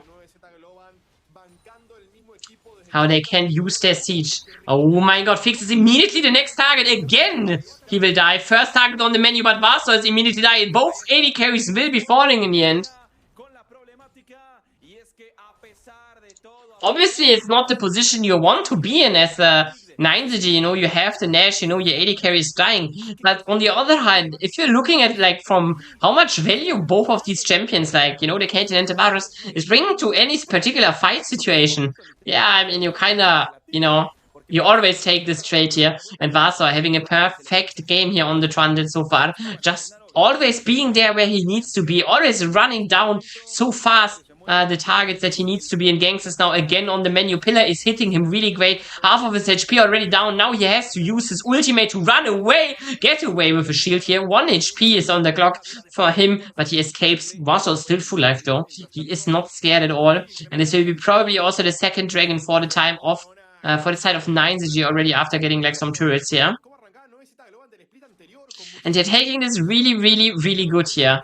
I know Fix is like really suffering right now for it, and I think his deaths are also kind of unnecessary. He's like, not a single time he has died, like the last 2 times where I was like, yeah, okay, you know, he has to die there 100%. I mean, like, okay, the tower dive kinda, you know, but right now on the Nico, he was just, you know, this just issue for him. Mistake, honestly, but it's okay because Waza has his back here in this game. Funnily enough, the Syndra is also gold ahead here in the mid lane, but if you like look at the items, I would say that the Rise is like, you know, is right now far bigger threat here, but Pico will also like secure his Executor ultimate soon. And the Rabadon, so it's not much left for him to be also a really, really big threat. But I would say, still I think like Alone is probably a bigger one right now, just because he's really tanky with this build right now, and he's like completely shredding whoever he's hitting. Holy shit. Also, it's so fast too, no? It's like so funny. You can just walk up, bite someone, deal some damage, you know, chill. Now Nico ultimate again finds the target. This time not the AD carry. Fix is not the target here, and you can see what I mean by Fix being pretty useless here, but also doesn't care if he gets engaged. Support dies, but in the end it doesn't matter. Pico is here, maybe gets fixed. No, in the end not. And it will be a 1-for-1 trade, but you're again losing your support for a top laner. It's not the trade that Golden Lions was looked for. And you can see, like, especially Trundle here, also can just allow himself everything. He can do whatever he wants. Goes in, runs in, punches enemy, gets ulted by 15 enemy members, still survives, feels himself full life, runs under turret again, bites enemy. You know, it's like, it's so funny to see now Alone here, looks for a 1v1 against Ganks, but Ganks, he can get away probably with his ultimate, but the damage is insane here. Nate is there now too. Ganks even getting the blue buff, the red buff here. Kinda funny. In the end. Even though he's like so far behind, especially against like someone like Nate, Alone and Nate, yeah.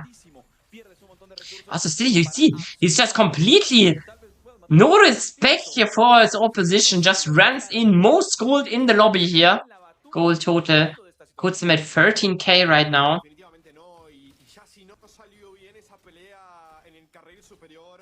Yeah. And I think especially like being like in the later stages of jungle, you know, being like 2 levels behind the jungle is like a really big statement with like how jungle XP in general just works. Now Cirque tries to find another engage, but only Warsaw is found. And Warsaw, yes, this is a target that you kind of would like to kill because he is so strong, but you cannot. He just runs in them all. He doesn't care. Ganks is the next man that is slain. And now he finds himself in a 1v2 again, but he doesn't care. Nate from the flank here supports his jungle.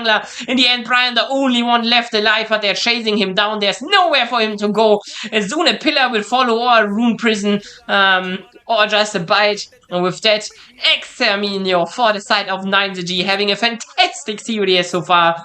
A big-ass gold lead, and I don't think they can finish the game here, though. Honestly, they maybe can. Like, maybe Rice is just going top lane to Realm Warp. No, he has no Realm Warp. Okay, so they will not finish the game here. Because I thought, like, maybe he's going top lane to Realm Warp the top wave into mid lane. Because, like, top lane, I mean, the wave is also not that big there anyways. So, whatever. Game is not over yet, but, you know, while it's actually not over. Golden Lions need more than one miracle now. Oh, Ganks here finds Warsaw, but I'm not sure if that is the one that you want to find. Warsaw basically getting 0 damage. Oh my god, Ganks punches him, but it doesn't matter. He's not impressed. In the end, Ux secures the kill here, and Ganks bites the dust. Now it's 3 level lead here on the jungle position, and Warsaw taking the matters in his own hand. At the beginning of the day, I said Ganks is probably the best jungler in the LRS. And today I leave this and say no. Warsaw is the best jungler in the LRS, probably. He's also only 20 years old. Yes, he's playing with the Angs, with the veterans, with the Giga Boomers of the LLA, of Latam in total, you know, but he is still showing us that he's definitely not a step behind them. Nash now secured. This is the second Nash here, and probably this could be the end of the game at any moment now. Obviously, Nashes in Latam are often an invite for people to throw the game. But, you know, I don't think it will actually happen. You know, I don't think there's any potential for throwing anymore.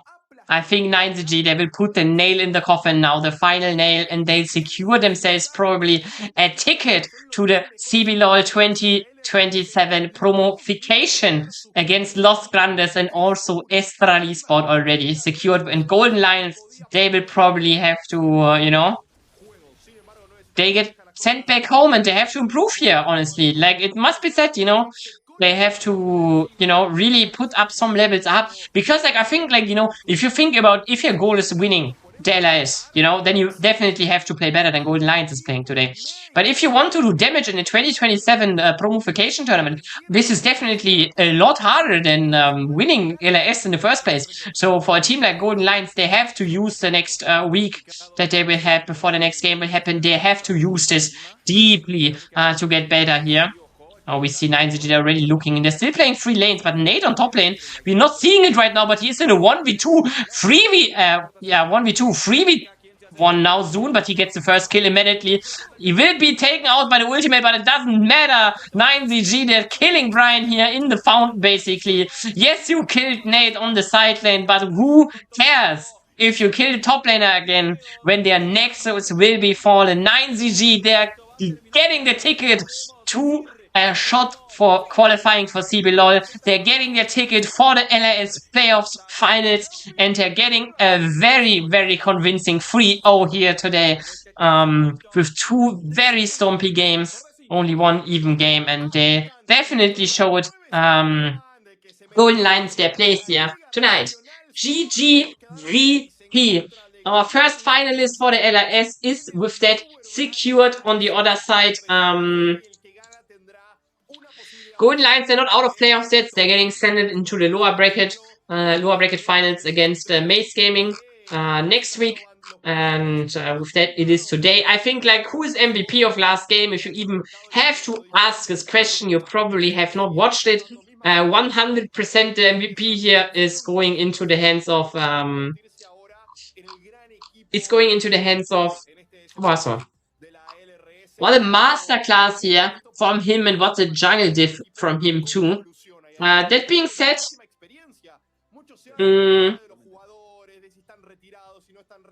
I want to, you know, that's obviously for today it is. I want to make you all aware that tomorrow I will stream 7 Rex playing Kaboom. Whatever time it is for you, from the CBLOL tier 2, like for Circus Displicante, you know, for Brasilia tier 2. We will watch this game. It is, if you see the bracket here, you know, it's like basically losers bracket, you know, who loses is out of the split. And yeah, that being said, will be interesting. Will be very interesting. Why is Estral Esport already secured for, why is wait. No, I mean, yeah, it makes sense. Never mind, I understand.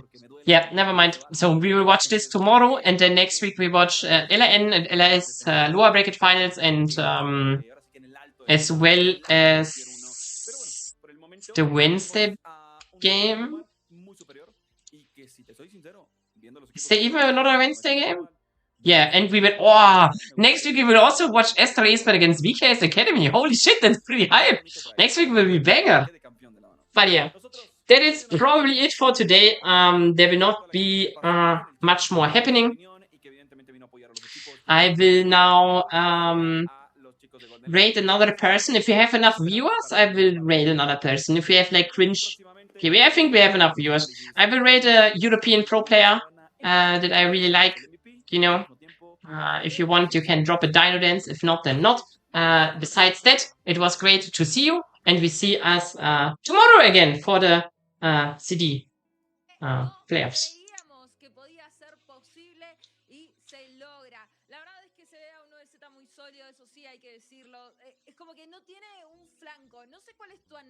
Again.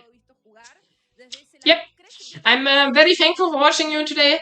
Again, I hope we see us tomorrow. I hope we see us next week. I hope you had fun, and I hope you have a great day, whatever time it is for you. Bye-bye.